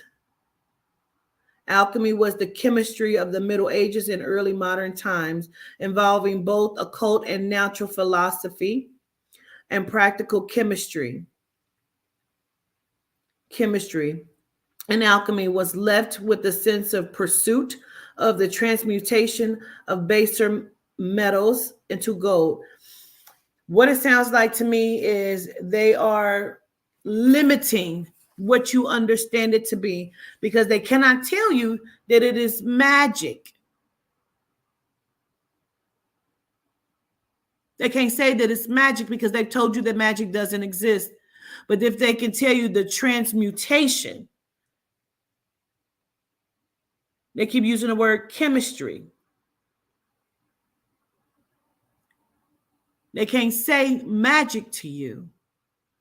They have given you magicians and illusionists. When you watch David Blaine in real time, in real life, with no strings, levitate, they say it's an illusion. They tell you not to believe what your eyes are seeing. Why would they be doing it? You say governors, they are not challenging you, but their own mind. Nobody's here challenging me. No, nobody's challenging me, and I don't believe that they are. We're having dialogue, which is what it should be. And that's what I was trying to get Marcus to understand. You say it's also a metaphor for the transmutation of the soul turning lead into gold.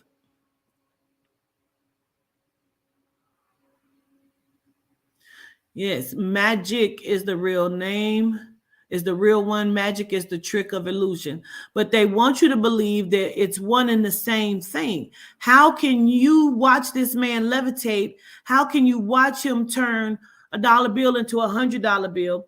I had a gentleman come to our table on a cruise. In my sister's hand, he did real illusions, quote unquote, at our table. He had my sister or my daughter, one of them, write something. My sister, he had her write something on a card. He put the card in the deck, and then the card was now in her pocket. How did he do that? Greetings, I am the streets. Greetings, everybody. Welcome. So how did he do that? How was that done? Is all I'm saying to you. He had my sister, he said, squeeze your hand really tight. He put a quarter in his hand. He did whatever the fuck he did. My sister said her hand got warm. She opened her hand. The coin was now in her hand. He did it at our table. He was Arabic. This is what he walked around doing inside of the cruise. How did he do it? He never touched my sister's hand. What's the illusion? Time traveling? Let's look at it. They can't say this kind of shit to you because they will not be able to master your mind. That means your mind will be expanding. You will think that's all the fuck I want you to do. I don't give a fuck what you believe. I want you to think. I want you to think about what you said to me. You said they lied to you in the Bible. His soul left, but the body stayed. I still want you to make that make sense for me. Think about that. In this Bible, in which that very teaching came from, I want you to look at it all. I just want you to think. Skeletor, wasn't he the master of the universe, Skeletor in Thundercats? The masters of the universe. Let's look at it. You said look at the word illusion. Okay, yes, ma'am. Let's look at it. Okay. Mockery, scorning, desertion, the act of deception, deceptive appearance, apparition, delusion of the mind, a mocking, deceit, deception, a mocking, jesting, jeering, irony from past particle stem. Perfect. Absolutely. That's He-Man. That's He-Man. Okay. Master of the universe. Okay. So what the fuck is magic? What is alchemy? The illusion, it says a deception, but you're watching it in real time, but they told you not to believe your own eyes. Am I the only one that ever heard that? You say Moses came to you. Heard you. That's your truth. That's your truth, though. Nobody can tell you that did not happen, because if that's what your truth is, you experienced it. That's your truth. Nobody can say that's not true for you. Obatala. Who can say that didn't happen? It doesn't matter who it is. It doesn't matter who it is.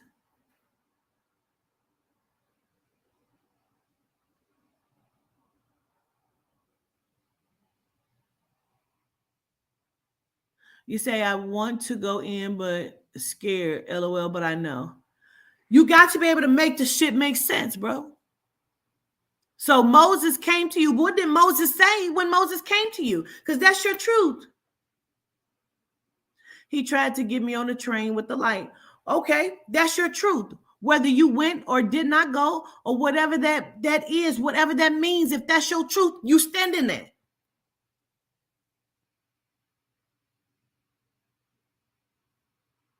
You say, what do I think about the Nag Hammadi Bible? I've never heard of it. I've never heard of that Bible. Scriptures. I've never heard of it.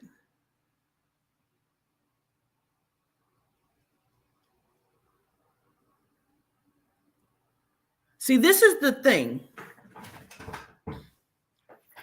People love to argue points. What I'm saying to you is, if you are being mastered by anything outside of yourself, you need to ask yourself why. Where does it come from? If you are okay with it, then that's your truth and you stand in it. And whatever consequence follows that, bring nobody else into it, because you must stand in it.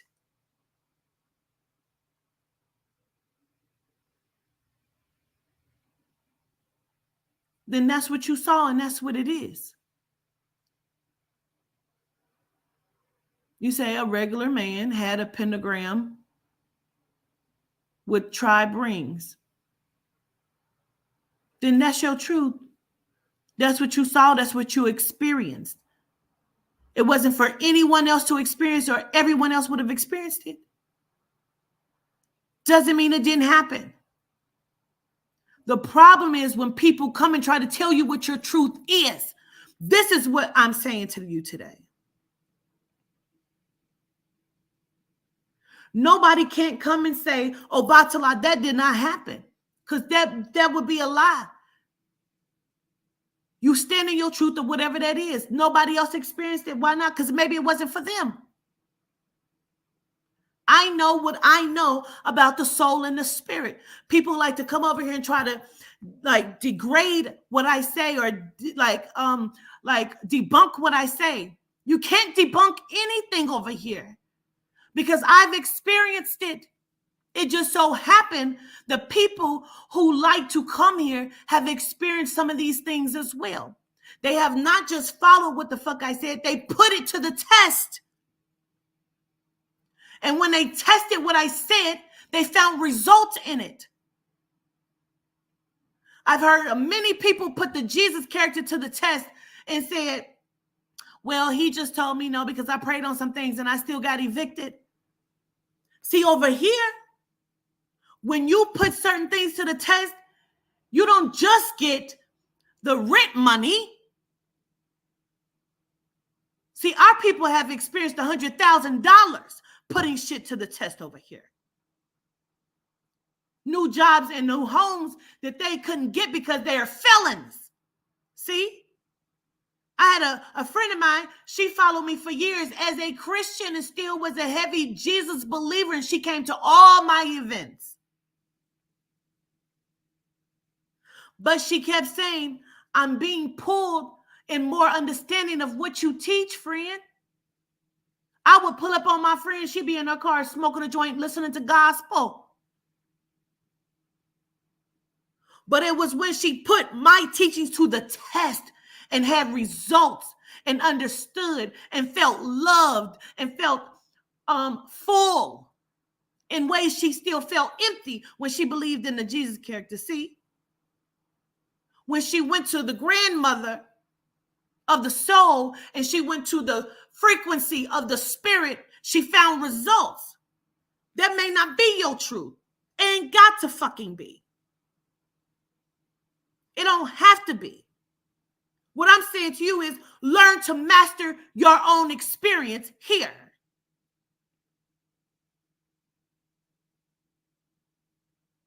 If you are not experiencing your own experience, that's your problem.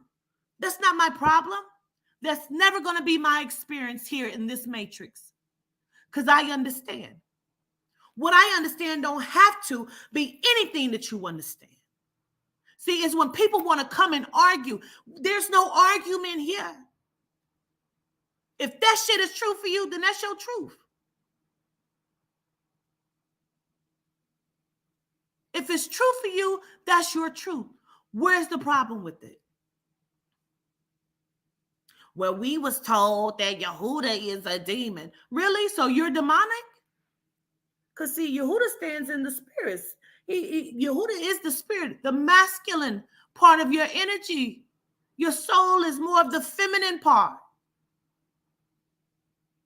It is your very beginning. Every embryo is feminine. The 9 upon the arrival to this matrix. Things happen. Now, I'll wait. If you want to Google that, I'll wait. Because I know how motherfuckers love to argue. I'll wait if you need to go and look at it in a book of what I just said.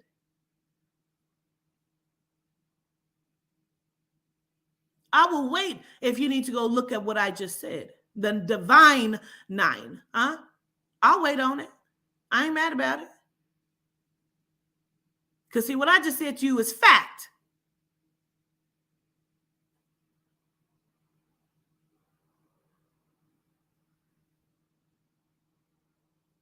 It is when you do not try the spirit by the spirit. You understand me?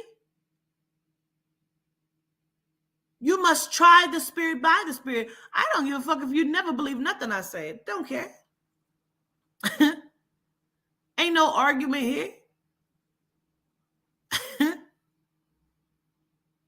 Because you can't tell me my experience. You can't tell it to me. Because you've not experienced it.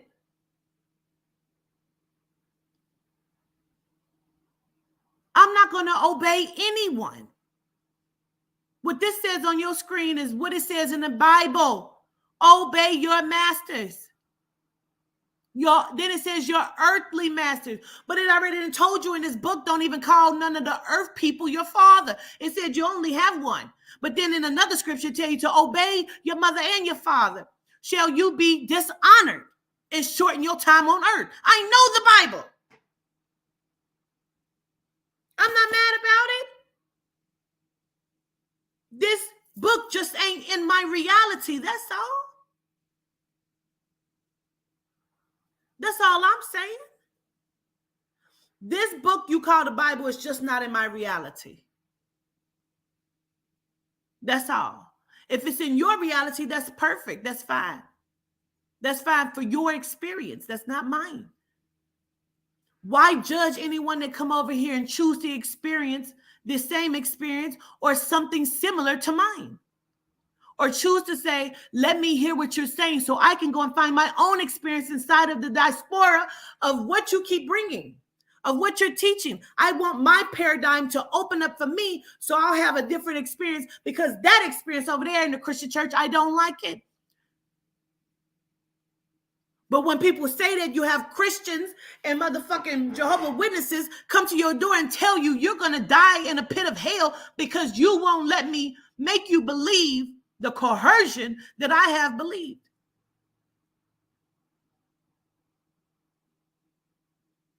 Why is that? You have people laughing, and that's fine with me because they have no understanding of who I am and what I do and what I teach. They don't need to. It's easy to say, oh, she's drugging people at her events. They're not really experiencing a spiritual awakening, a healing, a changing. Man, y'all cap. But you have never purchased a fucking ticket. You would rather troll online and say what is than experience what is. That's all I'm saying.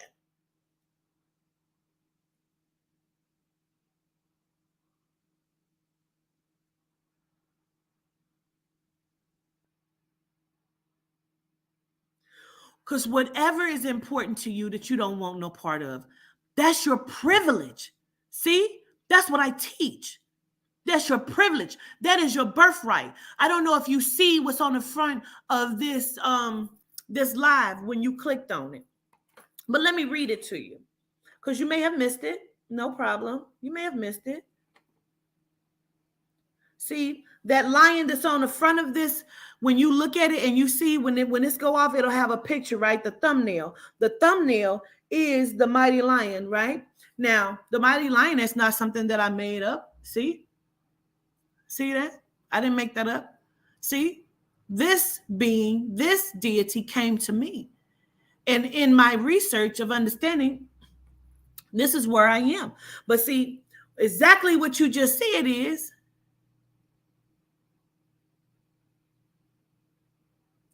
imagine being on a young man's nuts trying to learn. I can't imagine that. I don't know what nuts you're speaking about. Are we talking about peanuts? Walnuts? Which nuts are you referring to, Obatala? See? Because whatever that is, that's still your business, just so like that. Because your oath, we owe it to ourselves to be healed, complete, and made whole. You owe that.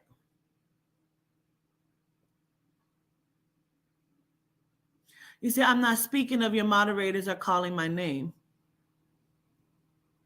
I don't even understand that. But you said on the nuts. I'm trying to understand. What nuts are you talking about? Like peanuts, pecans? Like what nuts are we talking about? There are a large range of nuts. You said being on a young man's nuts. What nuts does that young man have? I'm trying to understand.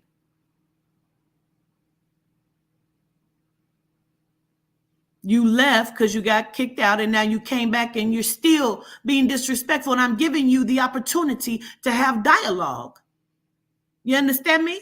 See, you can't even stand in the greatness of who you are because you keep showing up in a disrespectful manner. You're not disrespecting us. You're disrespecting yourself, because, see, we stand in truth and knowledge and understanding.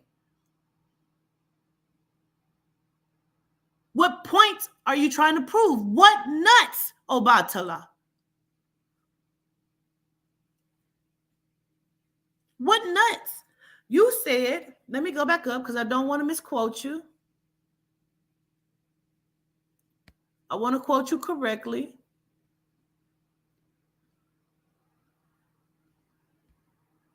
You said, it's important to me. I don't want no parts. Now, I said to you, that's your right. That's your right, right? And I said, let me show you what's at the beginning of the thumbnail. See, it said, I promise myself any and everything that helps and best suits me, I will apply to my life. I will dedicate myself to healing, to happiness, to self-fulfillment, to love, and to understanding of self and of others. See that? I will no longer disregard myself or my feelings. It is my birthright to not be abused. See, you keep bringing abuse to our platform. See, that's why they're being disrespectful, because you're trying to be abusive, and we have the right. Understand that? See, hold on. I'm not finished. To not be misused and to live the life that I say I can have, and anything that is not conducive to that shall leave my life. See, that's why you was exited out. Okay. But you came here, but you didn't. So you came here for a reason. Now, I want you to stand in your truth as the man you claim yourself to be. When you look in the mirror and tell Quatita, what was your reason?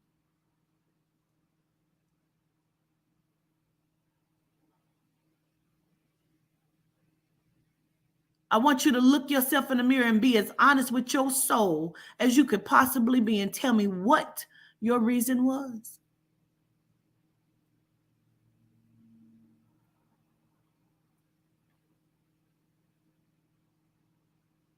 To learn and seek knowledge. When you learn and you seek, sometimes you have to listen. You have not done that. But you have not done that. You didn't come here for that. You came here to teach what you knew. You came here to do something other. And I'm not assuming, I'm saying by your actions of how you showed up here from the very beginning. See that?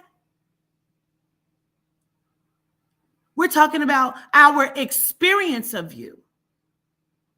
How you have wanted us to experience you when we didn't even care to experience you. We never even asked you to come into our existence and our experience here. Nobody wrote you into their script here. You keep trying to write us into your script, and we don't want to be in your script. In case you're confused on what I mean how you interact, how you bring people into your existence. None of us asked you, Marcus, to bring us into your existence. You're forcing yourself upon us. Why is that? You could have listened quietly and peacefully, and whatever you took. Whatever you didn't take, you didn't have to. You came in demanding attention. Ask yourself, why is that?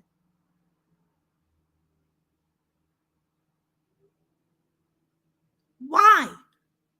Why did you come here that way?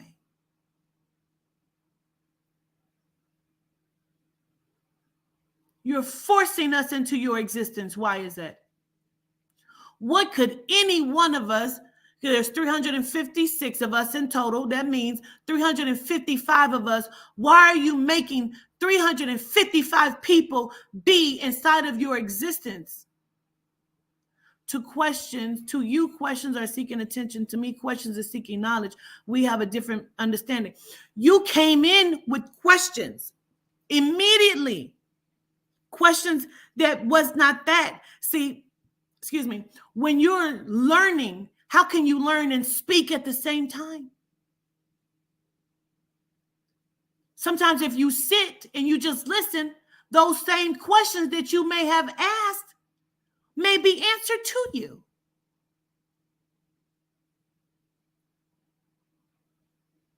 It is the manner in which you keep showing up, Marcus.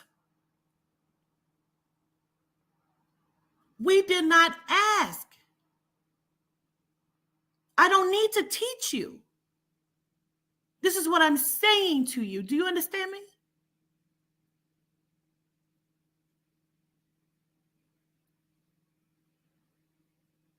I don't need to teach you. You're trying to force me into your existence to do that. We came here for Bible study to look at the Bible and look at these very words and gain understanding of what master is. You had a problem with the word master, Marcus. You had a problem, Marcus, with the word master. And I read it to you by etymology and by definition. I'm elevating my voice because I want you to hear me, Marcus. When I asked you that, you said master. Nobody was speaking of that word. You wanted us to see your intelligence and we didn't care about it. We didn't care about it. That's what I'm telling you. You are of no consequence. After today, Marcus, we will not think about you again.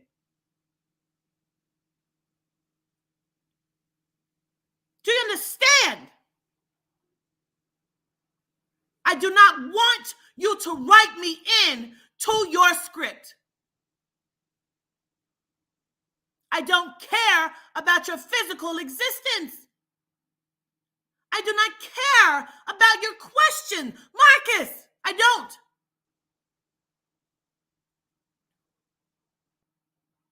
You want me to be a part of your existence. Why? I'm not. I wasn't. You were thinking about me. That's why you came back again under a different, you came under a different name. Why? Be the man you claim yourself to be. You're not. And now I'm holding you to that. I'm making you be accountable and you don't know how to be. I don't care if you put 125 LOLs. The only person you are degrading here is yourself. I don't care. The answers for you are not here, my love. I don't care about one or two of your profiles. See, that's what you're not understanding. You didn't exist today to me. Do you understand what I'm saying to you? No, he's not lost. He understands perfectly fine. He's a narcissist, my love. And I'm trying to get him to understand. See, that's why his relationships in his life is the way they are. You are intrusive. You are a rapist. Oh, yes, you are. You are a rapist. You have came here to rape the souls and energy. You are the very devil that we speak of because the devil comes to steal, kill, and destroy. And you are that. You are demonic in your energy. See, you can't stand in your truth, but I see your truth. I am not confused on who you are. You are a rapist, my God. No, you're the devil energy. See, that's an incarnate. I said the devil comes to kill, steal, and destroy and cause confusion. What positivity that you brought today that can negate that? No. I'm telling you, in the energy and what you've brought here. Because you need attention. I am not your mother. I don't owe you attention. I don't owe you attention, Marcus. Go get the attention from your mother. The person in which should give a fuck, but apparently did not.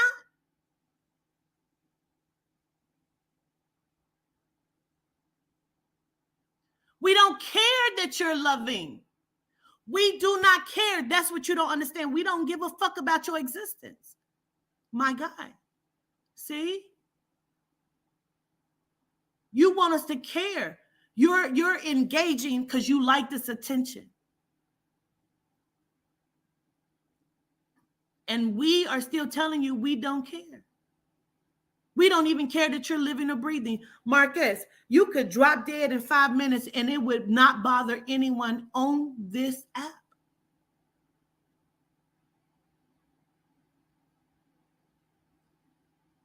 And we still wouldn't give a fuck, Marcus.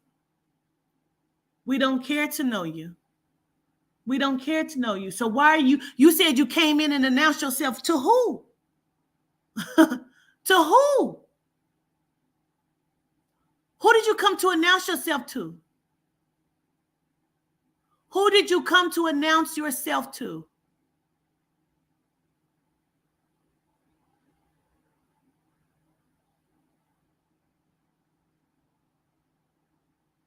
Who did you come to announce yourself to?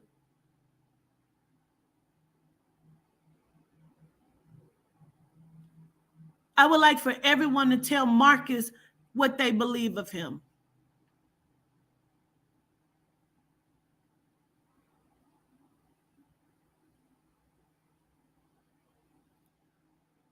You are a rapist in real time. You are the problem with our society. You are clickbait. Your name isn't even Marcus, my love. No, it doesn't matter. It doesn't matter. It is my truth. It's our truth of you.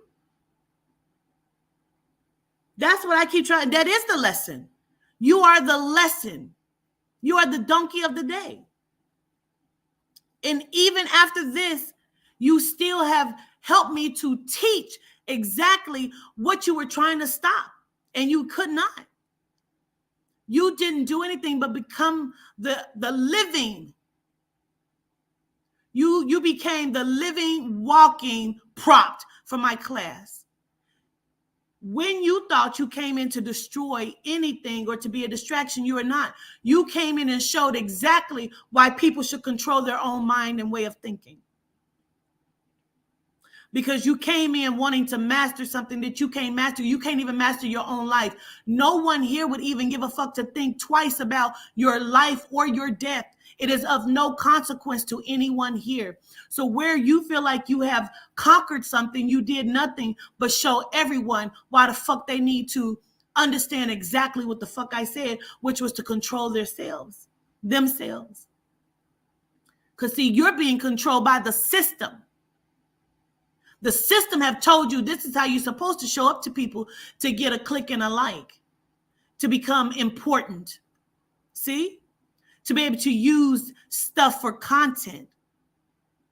You thought you could come here and shake me and rattle me. You cannot. You did not. You didn't even disrupt anything. You became a teaching tool. And now, because you were a teaching tool, let me go ahead and give you another lesson. Any communication that you would have or have with your parent is your own problem. However your parents showed up to you, and you can paint it any way or any picture as you so choose. But the ignorance that you have displayed here is all representation of the diluted womb you came from. Apparently, someone in your life did not do their job. See, as my children don't go on anyone's platform nor internet disrespecting themselves, because you didn't disrespect anyone here. You disrespected that tainted womb in which you came from. And so because of that, we will now once again exit you because you still didn't learn, as you said you came to do, and you did not, which we don't give a fuck about. Whether you came or didn't come. Whether you experienced or you didn't experience. And again, even after today, no one will even think of you. Whatever click or like you thought you were going to get, or whatever applaud or aggravation you thought you were going to get, you didn't. You became a teaching tool. How minuscule and pitiful for you that is all that your life has become. Because see, my life is so grand all the way around the world that is the only thing that has consequence in your life that will ever mean anything, is that Quatita spoke to you. Exit this nigga out of my chat. Gratitude.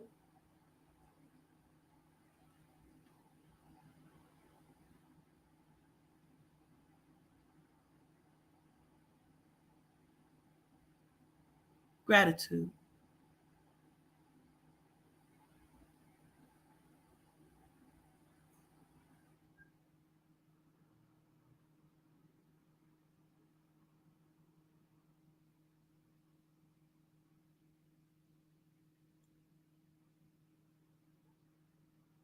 And in that order, Miss Gilletta.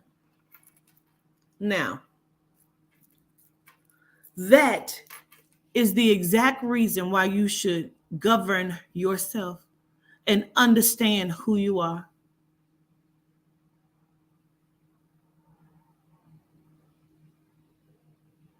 Whether you like your parents or not, you should always represent them in such a way that is either going to show in what they taught you or show in what you did not want to become. Let me expound on that. You cannot say you don't like your mother because your mother is XYZ and then show up in the exact mirrored existence of what you don't like. I'm sure Marcus's mother is a loudmouth bitch who don't listen.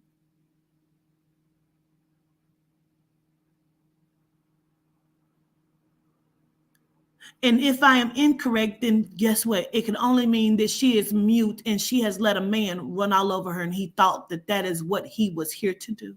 Hello.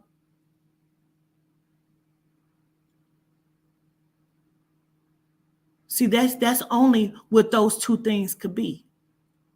Do you understand what I'm saying to you?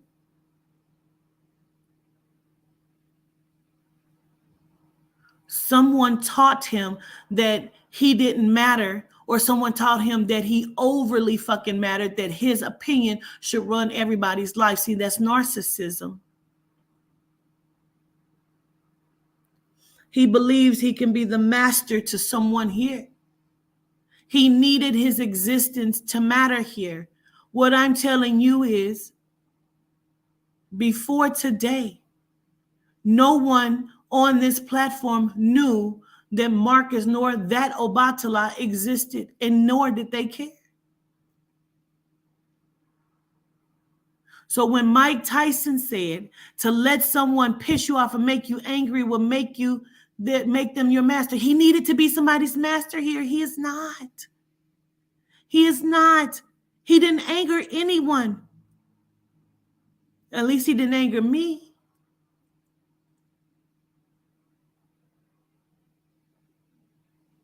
He needed to be the master. Do you understand me?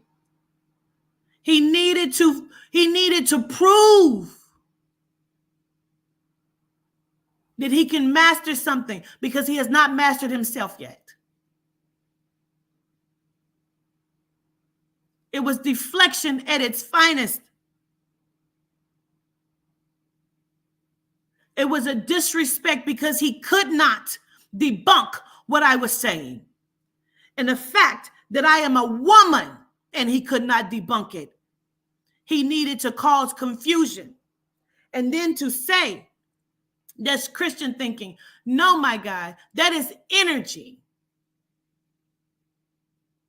Disruptive energy. Tainted energy. Low vibrational energy. The world just happened to call it demonic energy. I am quite aware of what it is. Because if anyone comes to cause confusion, deflection, distraction, to kill, to steal, or destroy, is in a low vibrational energy. The world just happened to call it demonic energy.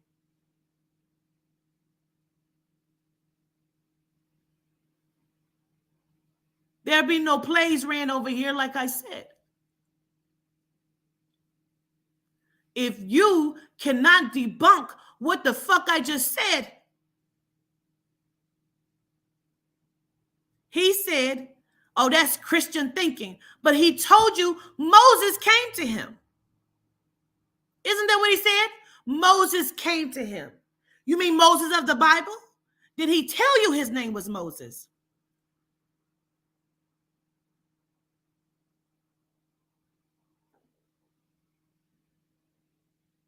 I'm trying to understand.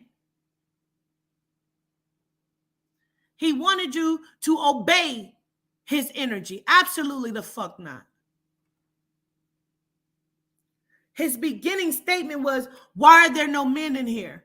When we proved that there were plenty of men in here, he said, why are they not questioning? What question?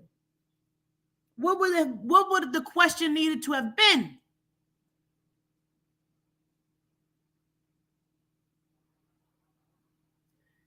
He did not know.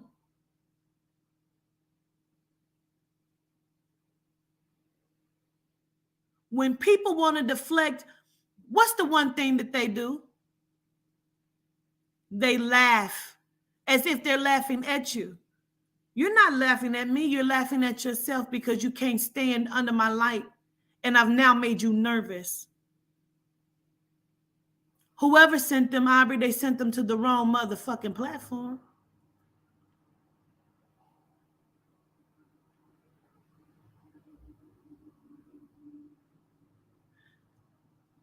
I am by all rights and accounts of what I said. See, when I say to you, that's your truth, how can you argue with that? He is a rapist. How can you argue with me telling you that's not my experience, that's your experience? That's your truth. He said, see, that's your lesson, that's your truth. It is. That is my truth of you. You're a rapist.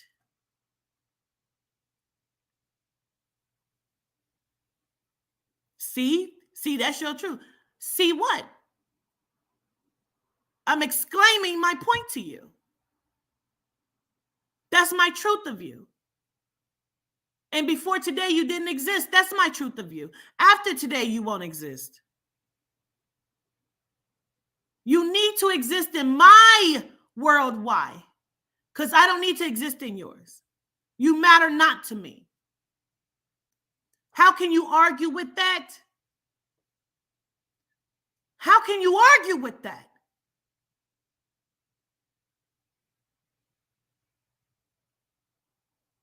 So when there's no argue, now I have to deflect.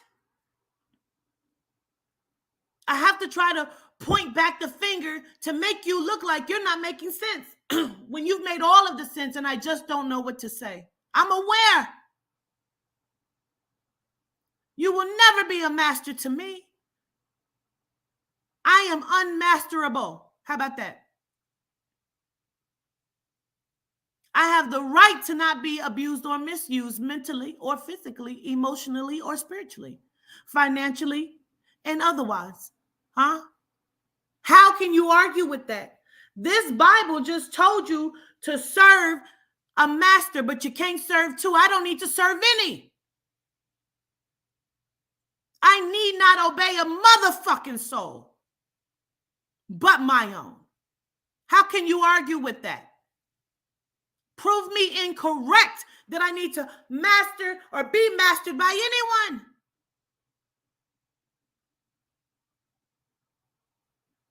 Refute that. How? Show it to me. Do it. Refute it. I did not know the Jesus character when I came upon this motherfucking matrix. And had I would have never heard that name or known any of the falsified ideology connected to it, it still wouldn't have made a difference inside of my motherfucking paradigm. Do you understand?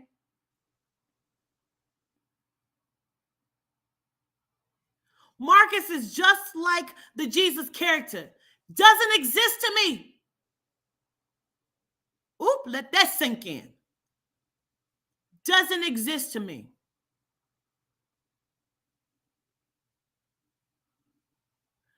Does anyone in this chat need Marcus or Jesus to exist because you were existing before the thought of any one of them were implanted into your mind? Huh? When you were a baby, look at your babies. Your baby is happy, living and breathing, walking, just looking at the original God that they knew, which was you. you are going to give them an infraction in your mind by telling them anything other than that. I got to teach you about Jesus so you don't go to hell. Why? They didn't even know it to live. You are training your children in the way that the motherfucking genome said for you to go. And it has no reality to it. It has no soul. It has no bearing.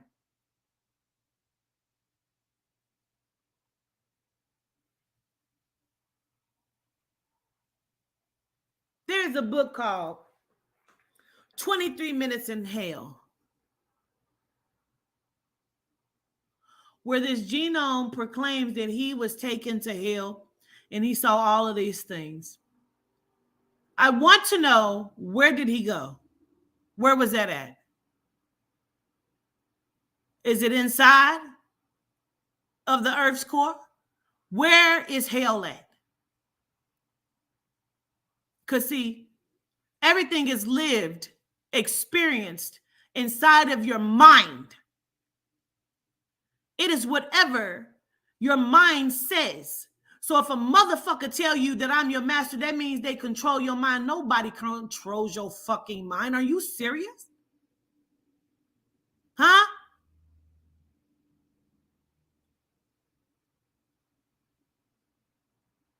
Where did it exist at? There's another book called what, 60 Minutes in Heaven, or is it 23 Minutes in Heaven and 60 Minutes in Hell? It's two different books. Where is it at? It's out beyond the cosmos? Because see, Buzz Lightyear, whatever the fuck his name is, whatever they said, went up there. Just recently, William Shatner went to the edge of the ether of the Matrix. He didn't go through it. So when they went up into the cosmos and they went to Mars and Mercury. So is heaven outside of that? They got to go a little further? I need somebody to make it the fuck make sense. Where is it at?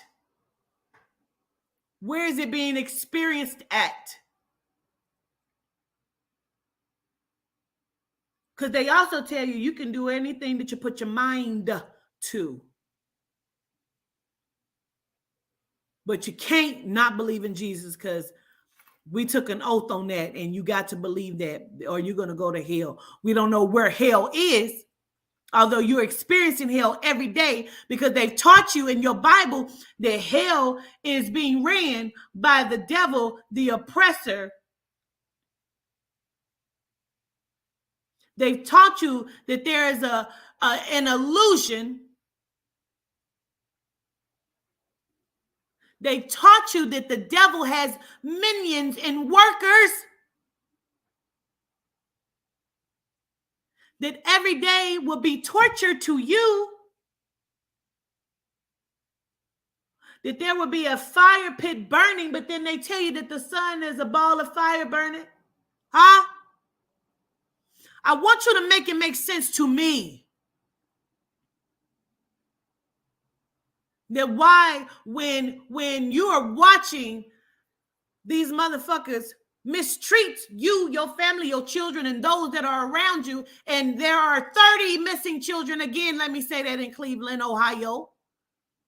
The genome has now stood up on the motherfucking contraption of the TV and told you they might just be runaways. Yeah. So you don't look for them. They've now taken one and murdered him and put him in a building and say, see, this is probably where the rest of them is. We thought he was missing, but now he's just dead. That's probably where the rest. So now nobody's going to look for the black missing children. But make sure you get to church Sunday and praise and worship service, and Where's Jesus? Somebody get him on a fucking main line, because I want to talk to him. Where is it at? I want to ask him, where is hell at? And then if somebody can also find Lucifer for me, please, because Lucifer and Satan and the devil, but see, we don't look these words up, but Quatita does. And the minions and the workers. Because see, there's a lot of evil motherfucking workings going the fuck on here. We watched police kill a 12-year-old boy named Tamir Rice in a park. Nobody did anything about it. And said that was so evil. What we eating for dinner? But they have taught you about Emmett Till for how many years? 40 years, is it? Why? Because you do know that Emmett and Tamir is the same, right? That was his loop. That was his loop. They showed you twice. You're not going to do shit about it. You did nothing about it. But here, let me let you see Caroline Bryant still living a long, prosperous life. Why did they want you to see it?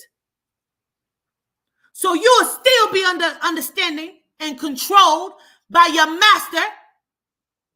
And you ain't going to do shit because you're being mastered, because we've told you that's our job.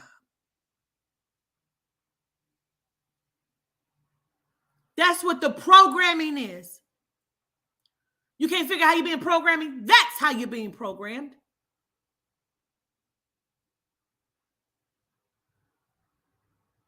It ain't just one person got killed, a black person got killed yesterday. Many got killed yesterday. Many. And some by the hands of people that look like us. See, that's the programming. That's the training. Do you know how many people are in jail trying to figure out why the fuck they didn't kill somebody that look like them? They cry about it, show regret about it, when really they were upset that their mama didn't love them. See, that's Marcus' problem.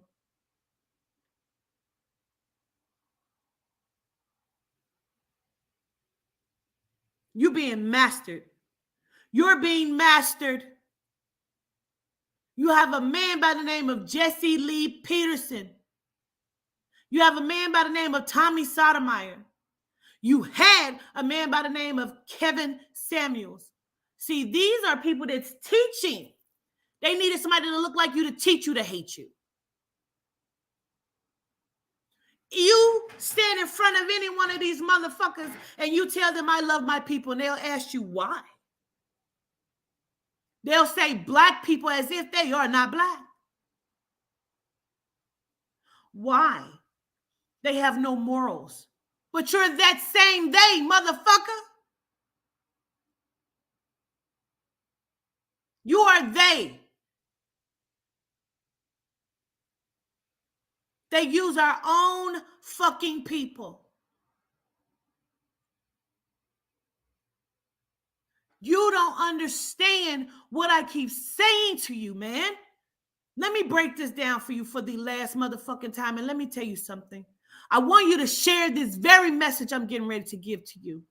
I want you to open up your motherfucking minds, bro, and understand why they do not want you to believe me when I say the intranet is Mother Adina, the original mitochondria, the alpha of the DNA. They told you that the God's name, the source's name, was too beautiful, too sacred to even say. That it was destroyed.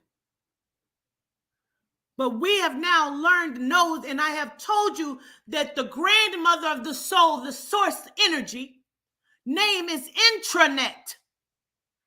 Let me give you one more time, by definition, of what they have told you the intranet means.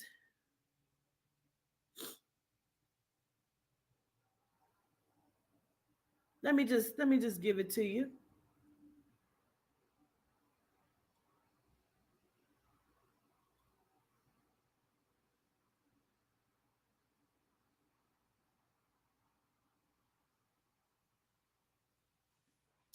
By definition, intranet, INTRANET, a local or restricted communications network, especially a private network created using World Wide Web software. The grandmother Adina, the Grand Council, her name is intranet. She is the soul. She is the giver of the soul.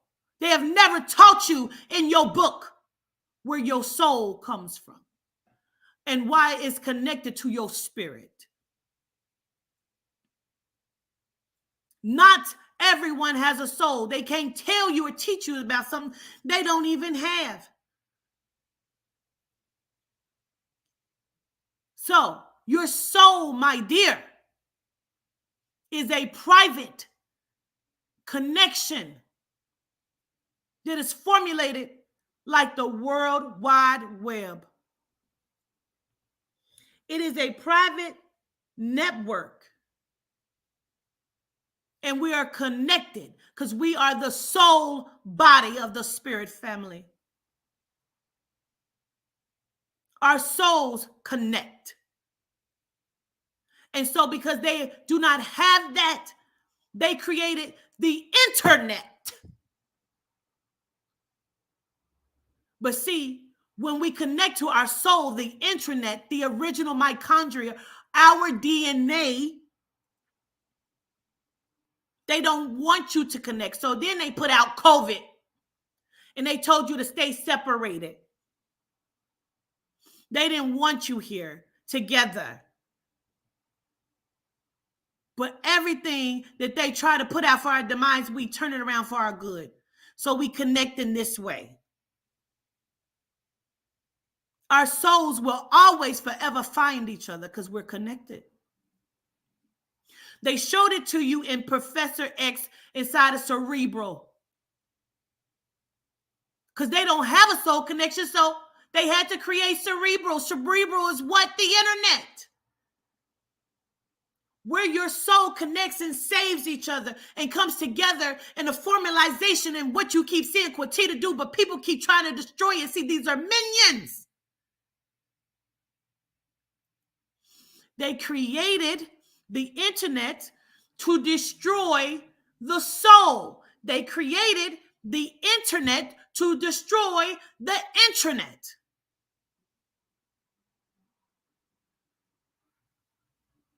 And you never saw it coming because they kept you distracted.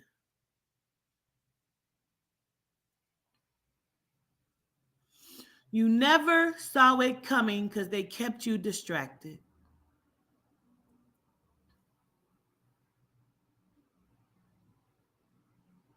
She is the original communication. Exactly. It is artificial. Artificial intelligence, my people. Our intelligence isn't artificial. So why do they keep trying to chip your brain? Because they need to become your master. There are many teachers out here that have taught us and woke us up, from Bobby Hemmett to motherfucking Dr. Blair.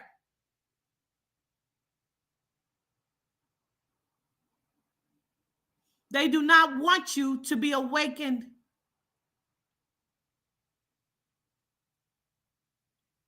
They keep telling you that what I'm telling you is incorrect, that Yehuda, the mighty lion, doesn't exist. And why do they keep trying to attach the Jesus character to the lion? Look at the pictures.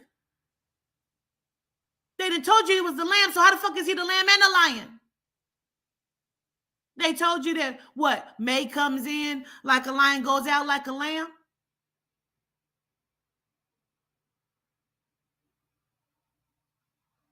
You don't believe me?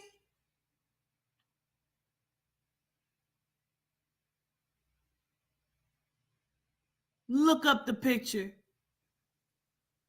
Why do they keep trying to tell you that Jesus is Yehuda, the Lion of Judah? How is that possible? Huh? Why do they keep putting the 7 African powers with the statue of the crucifixion of their Jesus? Why do they keep putting them together and they don't go together?